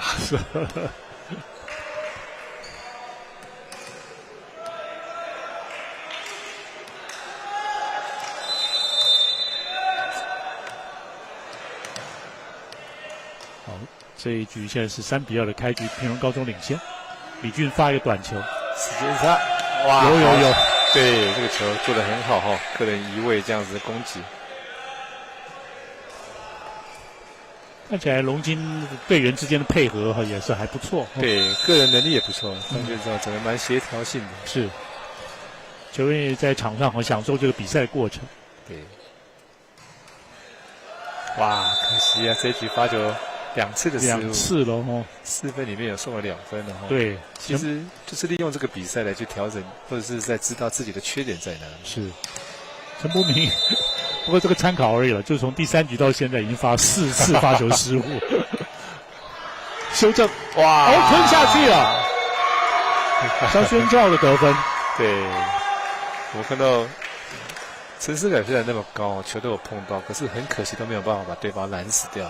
是蛮可惜的，他可以练得再霸气一些，对，手再摊过去，强势一点对。时间战，还有守住龙金，后举右边那边，对，陈思凯的touch out，对。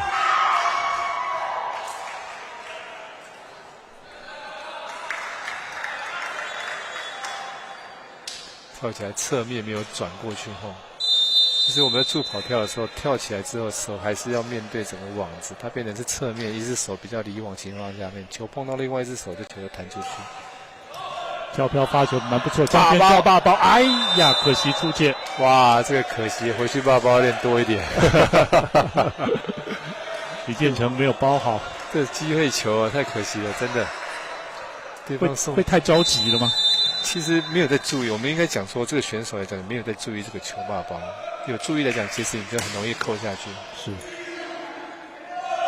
哇，对，自由拳手段。喂，持球吗？持球。触网哦，11号，对，谢玉红的触网。龙津高中6比5领先1分差。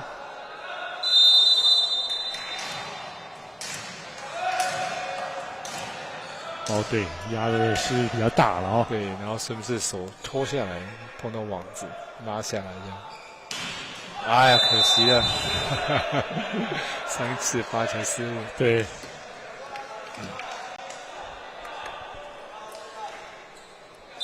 6比6，光这一局现在等于龙津就送了3分，发球就送3分，赶快过来！守起来，这是陈思凯守住哦！哇，这局双方的失误都过多了哈，是可惜哦，机会都没有把握。对，在细节里面来讲的话，我们要看到说，举球员的球的高度跟稳定哈，也会影响到整个一个攻击手的一个处理球。所以在这个关键的一局来讲的话，其实双方的一个细腻度在这要做再细一点，再更谨慎一点。李建成的发球1号，这个球是机会球。对，龙津右边杨成瑞，对不起，这是11号的陈波明，对他击球，他需要得分哦。现在龙津高中取得8比6领先。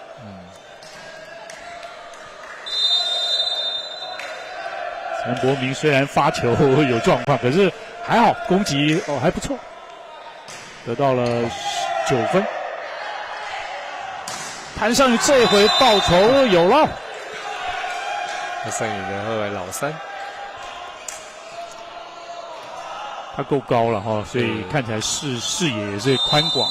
第四篮网来讲的话，他的斜线大脚，攻击力量大，然后角度又有，哇，发球的失误。这一局两边都一样，世元也来了一个发球失误。哇，世元很可惜哈，因为他其实他发球是蛮破坏的哈，但是因为发球一下就过了哈，这对平荣比较伤，而且平荣现在是落后的情况。对，关凯伦的发球接发球不是太好哦。哎呦，转直线哈！对，修正球，看这个球怎么修。关凯伦守住哦，敢不敢打？重扣敢打，不过潘俊佑守起来，接着潘尚宇斜线 no in。这个球不够高哈，那潘尚宇就没有办法去完全做起跳动作。对。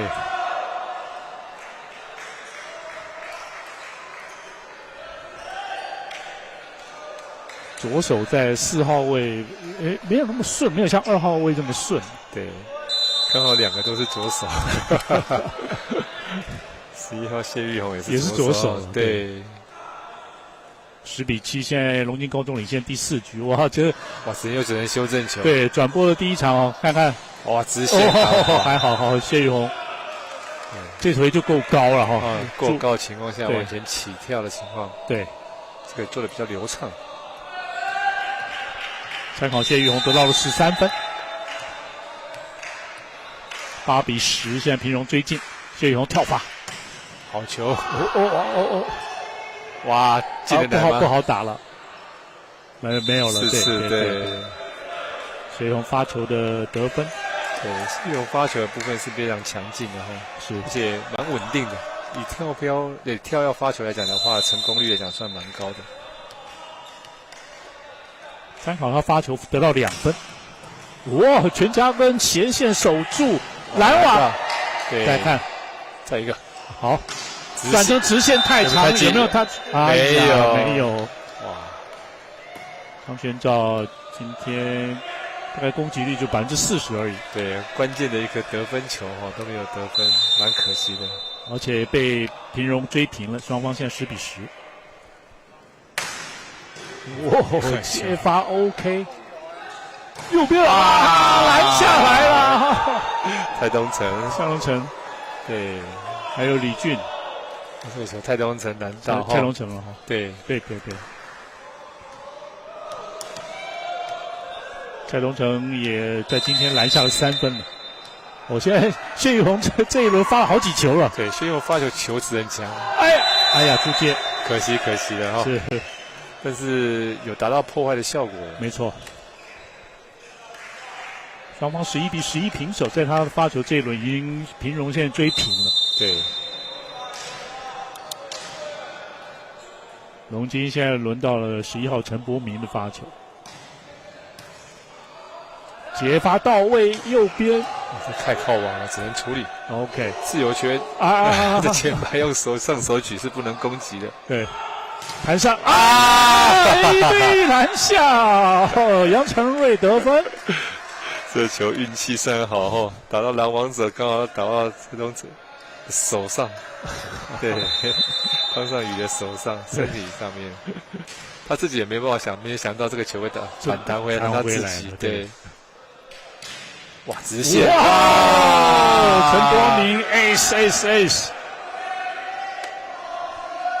几个发球失误，现在终于是有这个能力是没错了。对，要发直线啊！刚好是蔡东成跟自由球员两个人位置的重叠位置，然后发得很好。龙津高中第4局背水一战，13比11领先2分，也逼出了平荣高中叫出了暂停。林哲明教练也是人高马大，他本来就是中间手。对，他是丰商毕业。丰商然后张师大嘛对。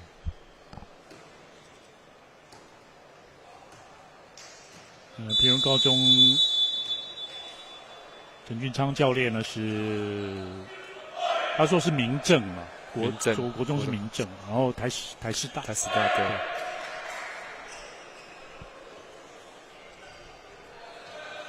现在平荣高中跟龙津高中的比赛就杀了难分难解。对。龙津高中陈柏明的发球，哎呀，教练得分。对。暂停完的发球真的是有需要练习。1分差的比赛。对，有时候我们在练习的时候会用哨子声。就是说哨子，然后先休息一下，然后吹哨子，让大家去感觉到现场的情况。有点的，这球很聪明哈。从先走一个所谓的吊球。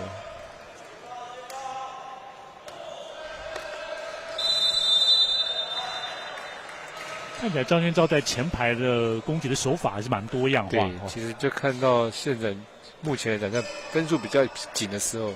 关键分数怎么拿比较重要。是。那方尚宇的话就不用讲了啦，其实他就予取予求，把他角度打好，其实就可以得分了。因为他的身高个头高的情况下面，弹跳能力也不错。是啊，他因为很高他发球点也算高。刚好发中间，然后球平的过去，然后带一点急坠。对。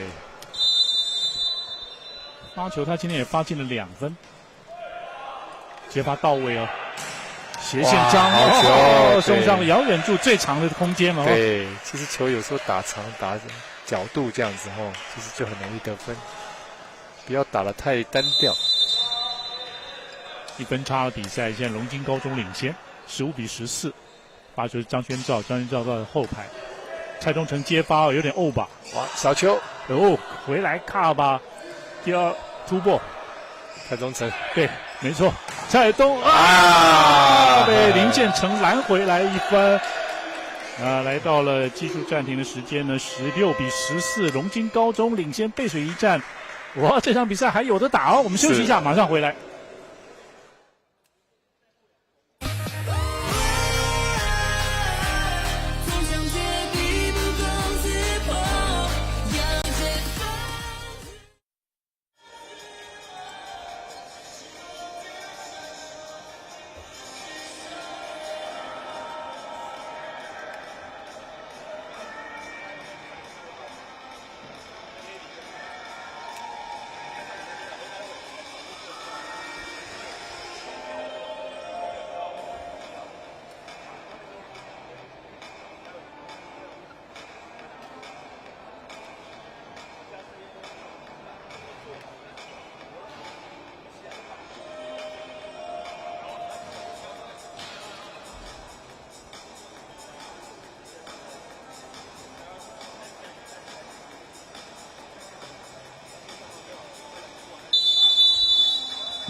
欢迎回来！2025年的登峰造极青年排球邀请赛，那么在台北体育馆红馆也是随时欢迎大家呢进场来欣赏这几支高中前8强的劲旅和男女队伍齐聚一堂，在暑假末端的时候有一场精彩的盛宴。后举球右边，杨成瑞直线，哇，这个球闪了一个小角度一个小洞直线打进去。杨成瑞在第4局首次攻击的得分，来的正是时候。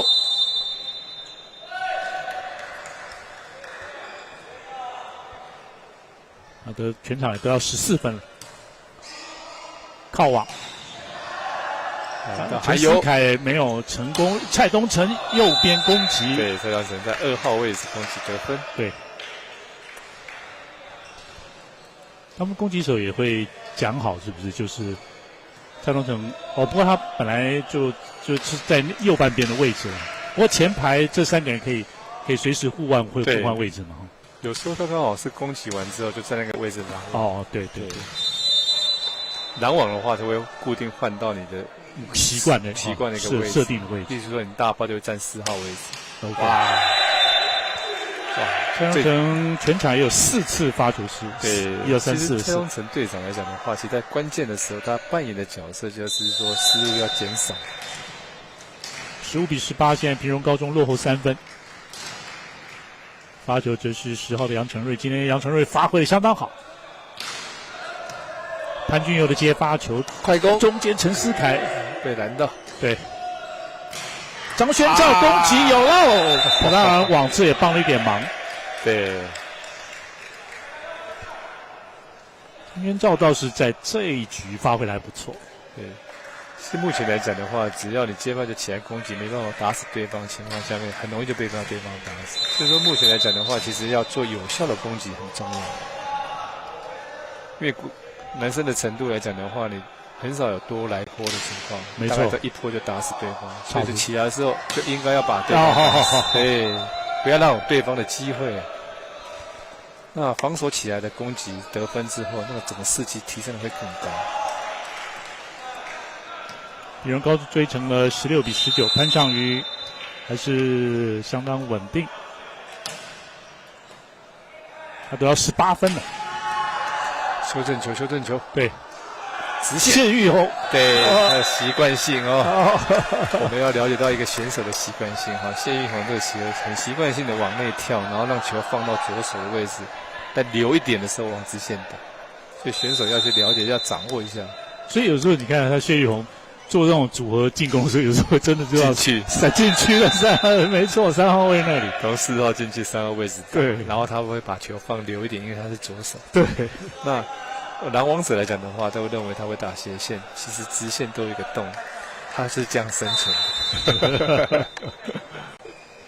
但是就是关键时刻，一下子蔡东成，一下现在陈思凯都发球失误对，太可惜了，对，关键。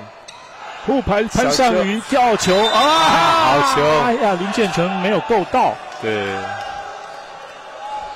潘尚宇其实他扮演很重要的角色目前他的前排那举球员要信任他的情况下面，球会给他会很多。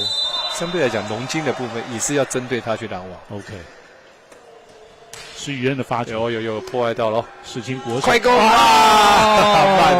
的拦网太慢了。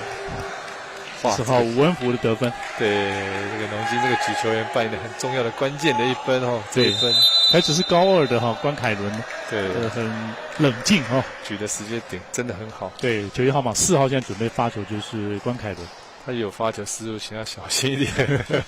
哎呦，不错，接发到位拦回来，刚好被前面张轩照的拦网，对，直接被拦回来。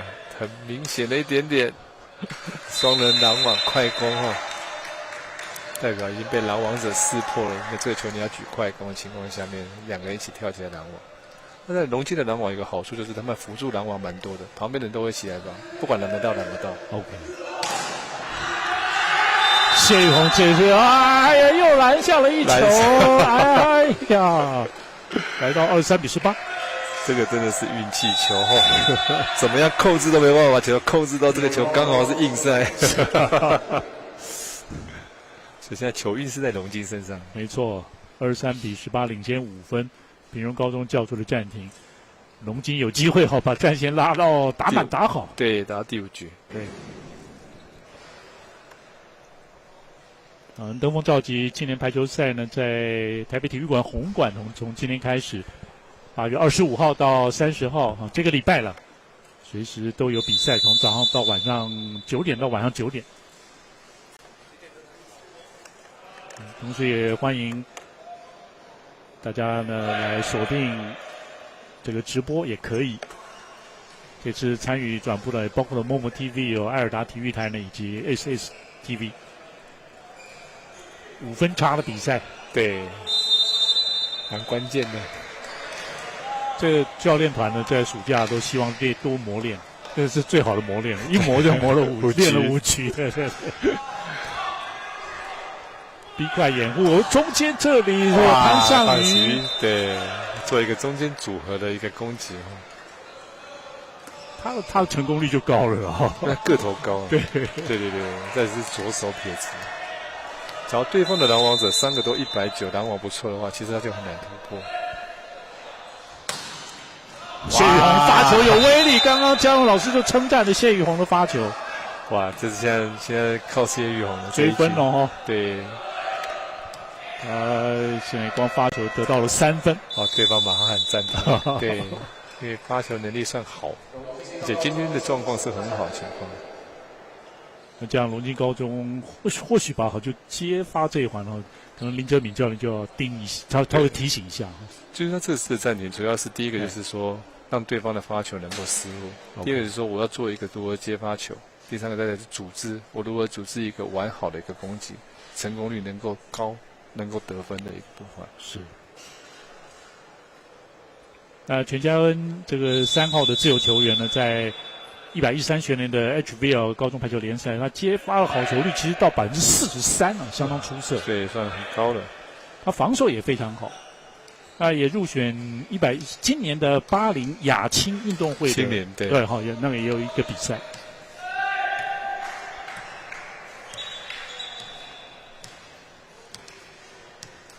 现在平荣高中的追分连追2分了。谢宇宏，不要被这个暂停受影响。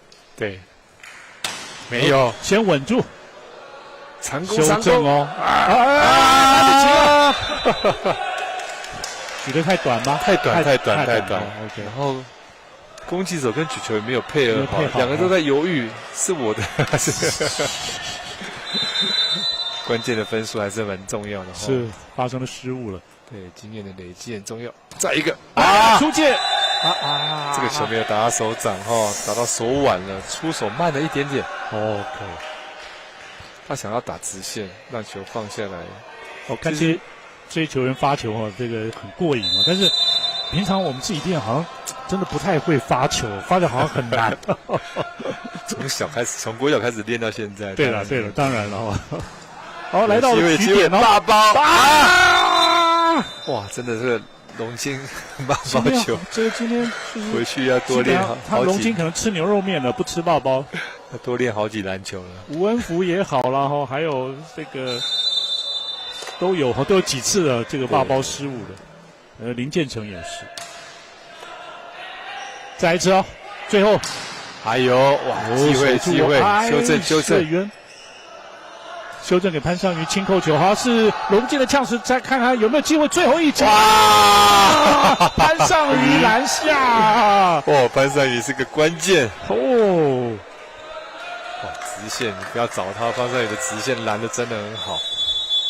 因为想说这个斜线这里这个陈思凯更高但是不过最后选择直线。他忘记他突破部分都是打斜线或打中间。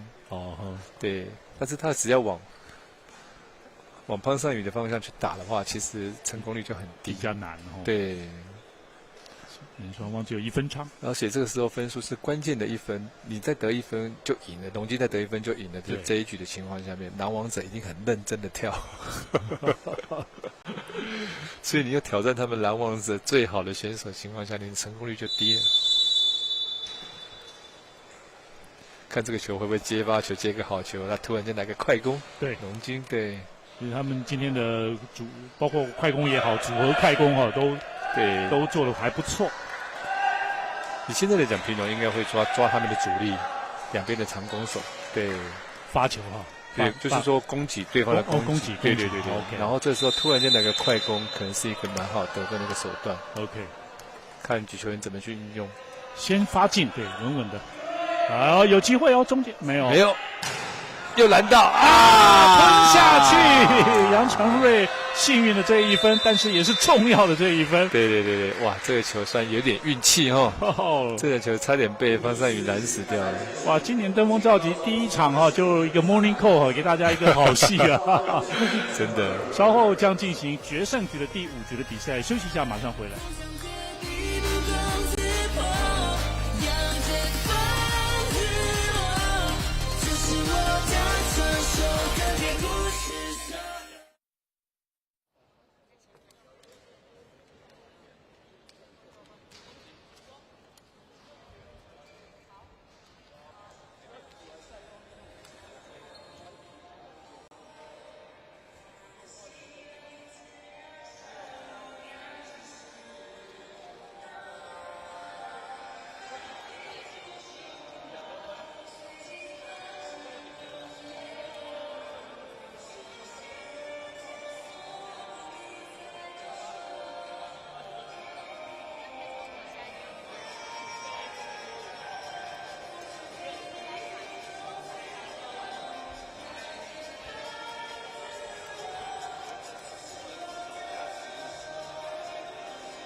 好，欢迎回来。2025年的登峰造极青年排球邀请赛哈，在今天转播的第一场的比赛呢，就也是打好打满的进入到了决胜局的第5局。右半边是平荣高中，左半边呢是龙津高中。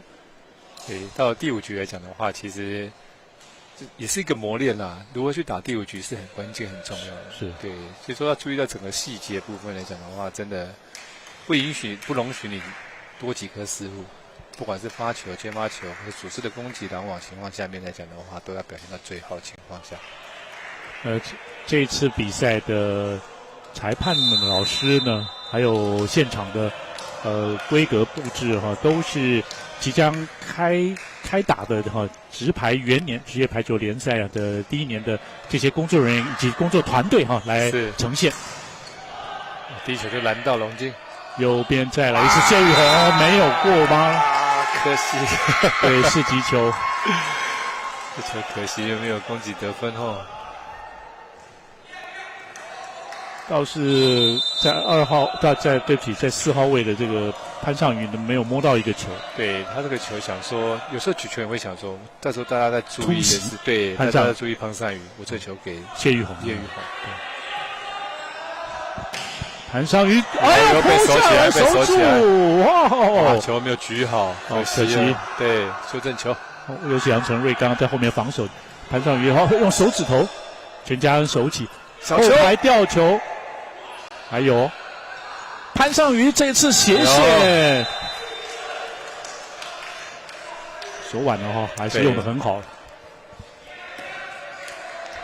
潘尚宇得分超过了20分，这场比赛1-1。谢宇宏看他能够发几球还不错，破坏了哈。对，快攻，杨承瑞的接发，哇，自己打飞了，没有包好。对，这个球张轩兆哦。不过真的就因为15分哦，短局数，所以就是大概都会给主力球员哈。没有错，其实他可以打斜线、大角度，或者是打哪里。他这个球直接要打人家手抬起哦，其实没有那么好打。哇！第5局还是有压力哈。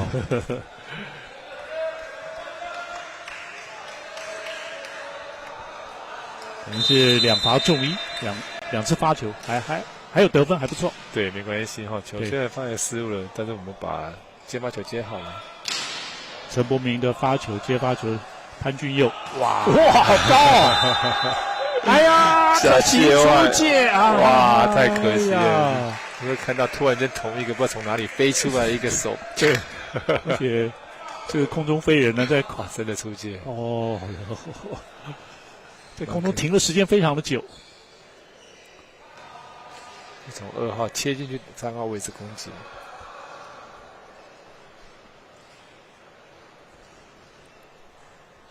这一次比赛哈，也是为即将到来的职业排球联赛来做一个热身，所以场地布置了，场地工作人员也都是职业排球联盟来投入。哎呀，这个一擦地板，然后擦坏了。当然，陈柏明本来就失误率会稍微高一点啊，发球的节奏改变。目前3-3，其实大部分都是对方失误，是各失误2分左右。李俊的发球，飘，好，这是陈柏明的接发，赶快拦到啊！哎呀，哇，陈思凯这个够高了哈，终于拦到了一个好球。关键扮演关键的哈，这一局很重要。是，也是平荣高中取得领先了，目前4-3。李俊的发球，后举球，又被拦下来，还好有卡巴杨承瑞，还有小心，还有对，中间龙金机会球来了，对，逼快掩护时间差啊！潘尚宇抓到，哇，今天潘尚宇拦了真多颗，他不是只有拦他的线路而已，你看他的手就有去移动去拦。抓斜线这样子，左手抓斜线，右手对他他已经发现到这个攻击手要打斜线，所以他2只手顺势带过去。连得3分的平荣高中现在是逆转取得领先5-3。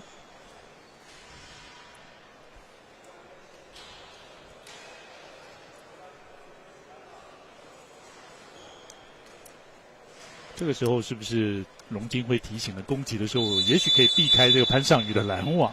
对，应该要闪他了哈。对，你不要再往中间集中，或者是打4号位置，你可以试着打后排，或者试着打后面2号的位置去做一个调整。但是现在是目前来讲是平荣最高的拦网者在前排的情况下，最好最优秀的，不容易避开了哈。对，如何接到位之后，然后去所谓的分配球。我是觉得接到位的情况下面，突然间一个快攻是可以的，还是没有快攻。哎呀，长攻，还有平荣基，太长，哎呀，陈思凯，陈思凯自己也摸头193公分，2号的陈思凯。现在龙金得分几乎都是平荣送他，对，打2个奥赛，然后发球失误，对。对，是真正攻击得分在第5局，龙金是还没有。对啊，都是被对方送赢。接发到位，要是远举球，后举球，这球举得太靠网了哈。OK， 但是有杨承瑞是拦下来了。哇哇哇！突然间，龙金的 chance， 比快来了，林建成得分。对，就是像适时的话，可以配着 A 或是 B 哈，因为对方是没有办法去掌握的。刚嘉荣老师也提到了，就是龙金可以来，偶尔那个快攻嘛哈，调配一下哈。哎呦，中间蔡东成1打3出界，他对，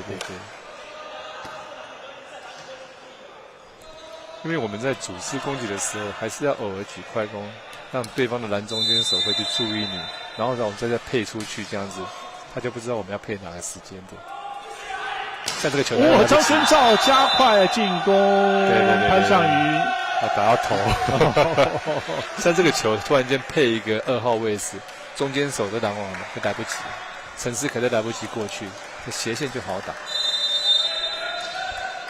17号的张轩照今天也是发挥了不错，得分也到了18分。蔡东成的接发球给还是潘尚宇，哇，这潘尚宇个人能力还是相当强哦。他主力，我们从去年应该看到了，去年在这边打的时候，我们就觉得他就打得很好。对，没错。只是看他积不积极，认不认想打。看起来有时候是这样哦。对，但是以他现在的身高跟他都多了1年的成熟度来讲的话，我觉得他可以打得更好。是，让自己也许高中排球生涯有一个不错的结尾。对，蔡东成守住这一球，谢玉宏攻击得分，这回没有转直线了。没有，谢玉宏其实蛮厉害的，他的球路个头不高，但是他的角度或者是得分的能力算蛮强。好，他发球又相当有威力他那个手很会撇。OK， 参考这场也得分到了16分了。所以我们常常都讲到左手的怪杰，左手真的都是很厉害。黄平彦也是左手，对，因为左手的部分的角度跟我们右手是不一样的。那你充分的运用好你的左手特色来讲，其实真的是可以打得很好。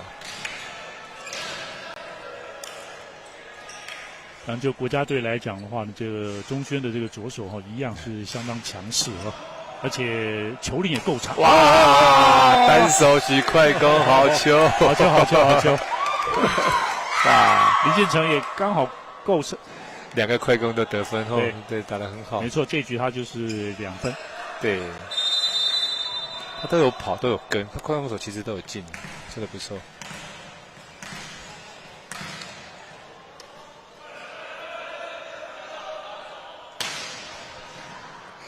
1分差而已还是给潘尚宇，他的主力潘尚宇今天的表现比蔡东成还稳定。对，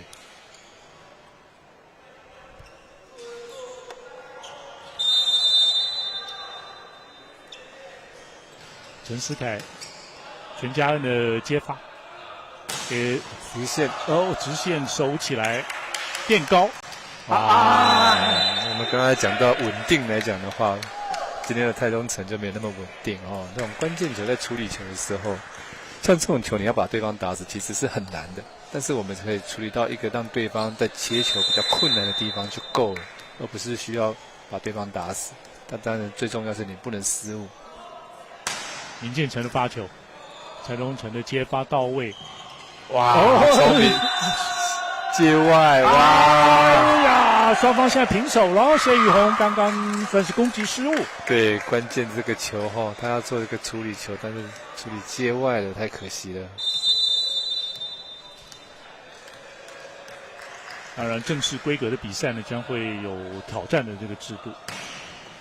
林建成潘俊佑接发，太长攻击失误，潘尚宇少见的失误发生在关键时刻。对，龙金现在连得3分，反倒10比9领先，那就叫暂停了皮荣。对，对，平常没有快攻哈，所以说其实靠两边的长攻去打，其实是比较辛苦的哈。攻势相较之下算所谓单调一点，他们会做快攻去掩护做时间差，可是你会整场看起来，除了陈思凯以外，几乎都没有快攻球。是3号的李俊几乎没有碰到什么太多的球。对，有得到1分2分的，是有，但是都是在前面2局。对，都不多。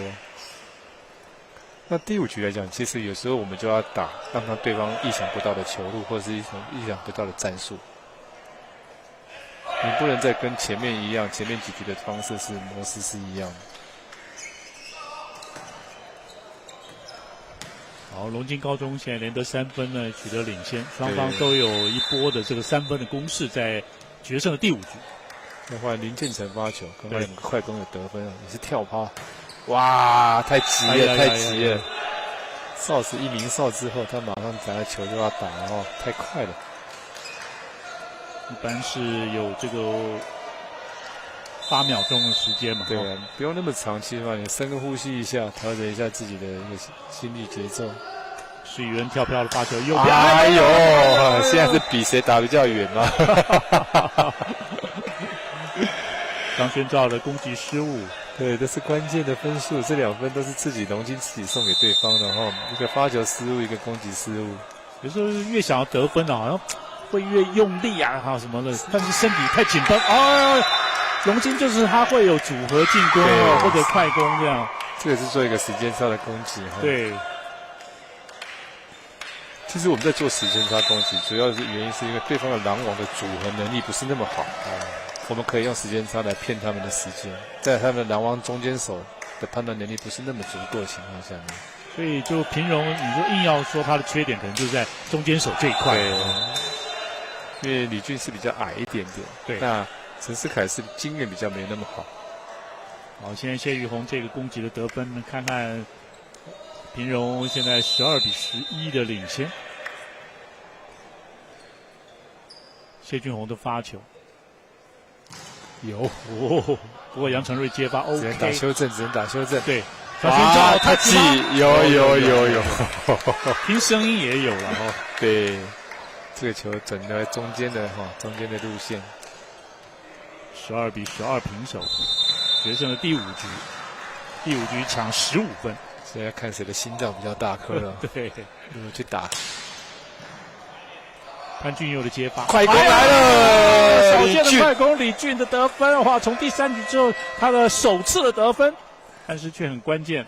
对，很关键的1分哈。所以说，在我们在第5局的时候，或是关键的一个球是让对方意想不到的，这是最好的一个得分方式。其实选手平常也都有练习，都有准备哈，你要相信他哈。对，举球员你给的时机很重要，所以说有时候举球员如果让他训练到这样子，就是掌握整个球队的节奏跟时机。哇，这个球被拦到了，修正可以。杨承瑞自己打出界，没有没有他出界。现在来到了赛末点，平荣高中14比12领先。这个球真的是攻击者自己没有包到，这个球打出去球还会飘，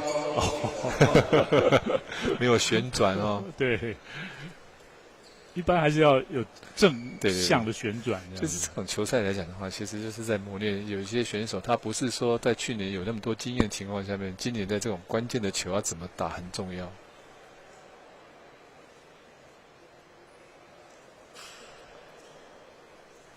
像这种比赛，有时候这种东西是我们在练习是模拟不出来，所以说是需要靠一些比赛的一个累积一个经验。所以说这场球赛其实一开始就打5局，两队来讲其实都吸收到很多的经验。是。登峰召集青年排球赛在暑假期间来举行，也是高一选手刚进来的时候，当然用到的几率不一定很高，不过很难讲了哈。有啊，有很多高一生很厉害，很厉害。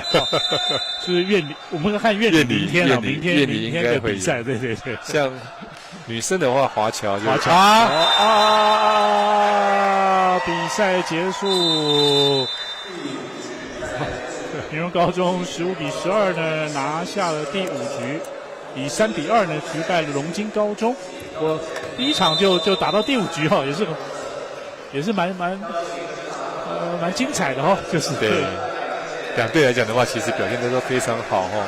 那其实我们就在利用这场球赛的比赛来讲的话，我们看到每一队他们都有自己的优缺点在哪里。那教练如何回去再去做一个调整，或是怎么样，是蛮关键的。那选手的心态，每一局我该怎么样表现，怎样的球的处理很重要，很关键。那选手如果要利用这场球赛去做一个成长，其实两队表现都非常好。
今年登峰造极的这个第一场比赛呢，平荣高中呢是5局打满打好哦，恭喜平荣高中，陈俊昌教练也在平荣高中这个带领了十几年，12、13的，12、13年哦，有拿过冠军没有最多到第2而已，第2名哈，对 ，OK。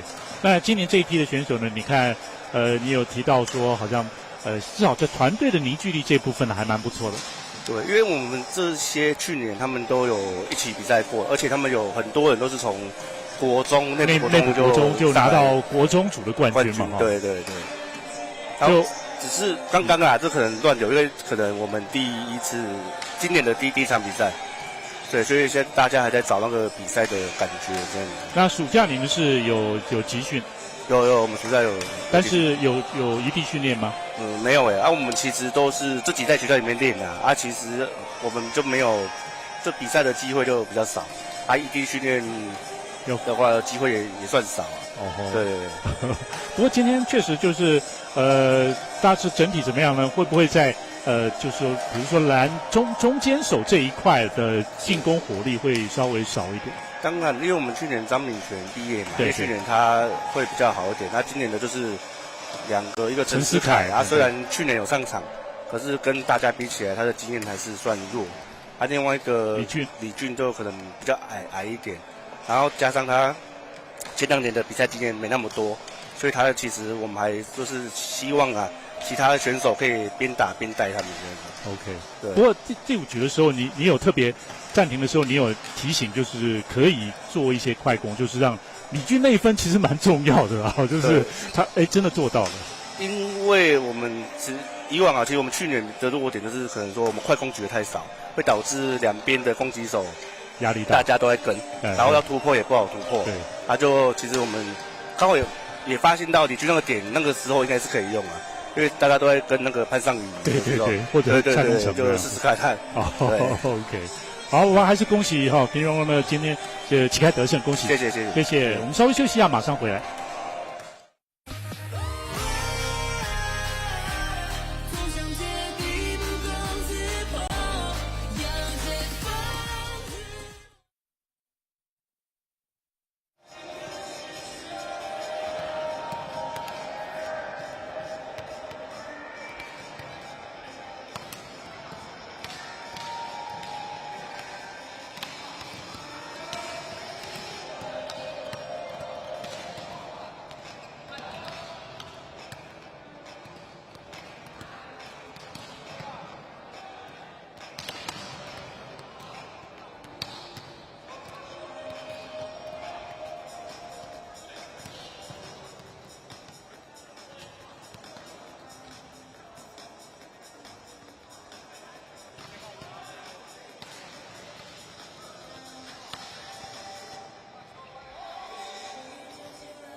今天在台北体育馆红馆第1场比赛就打满打好了，就也是打响第1炮哈。没有错。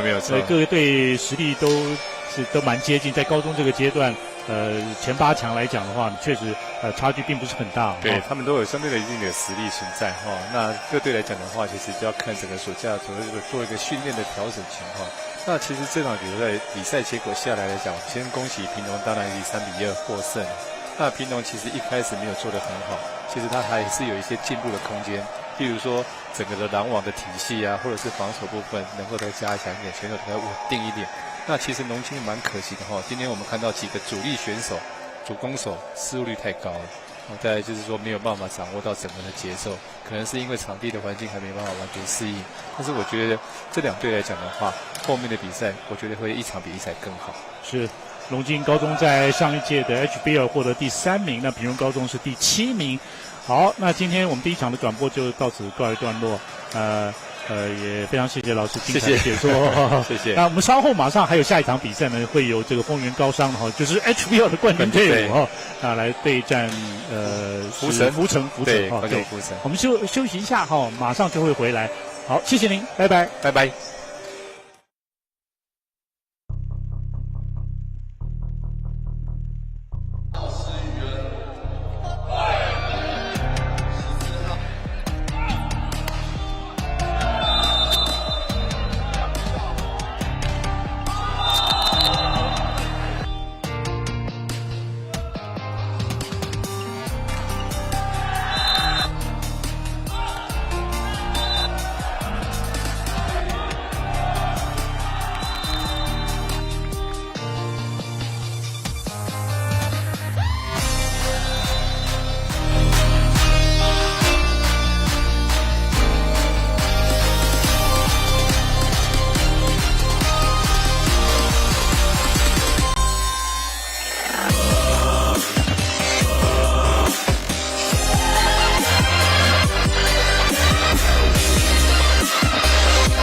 是。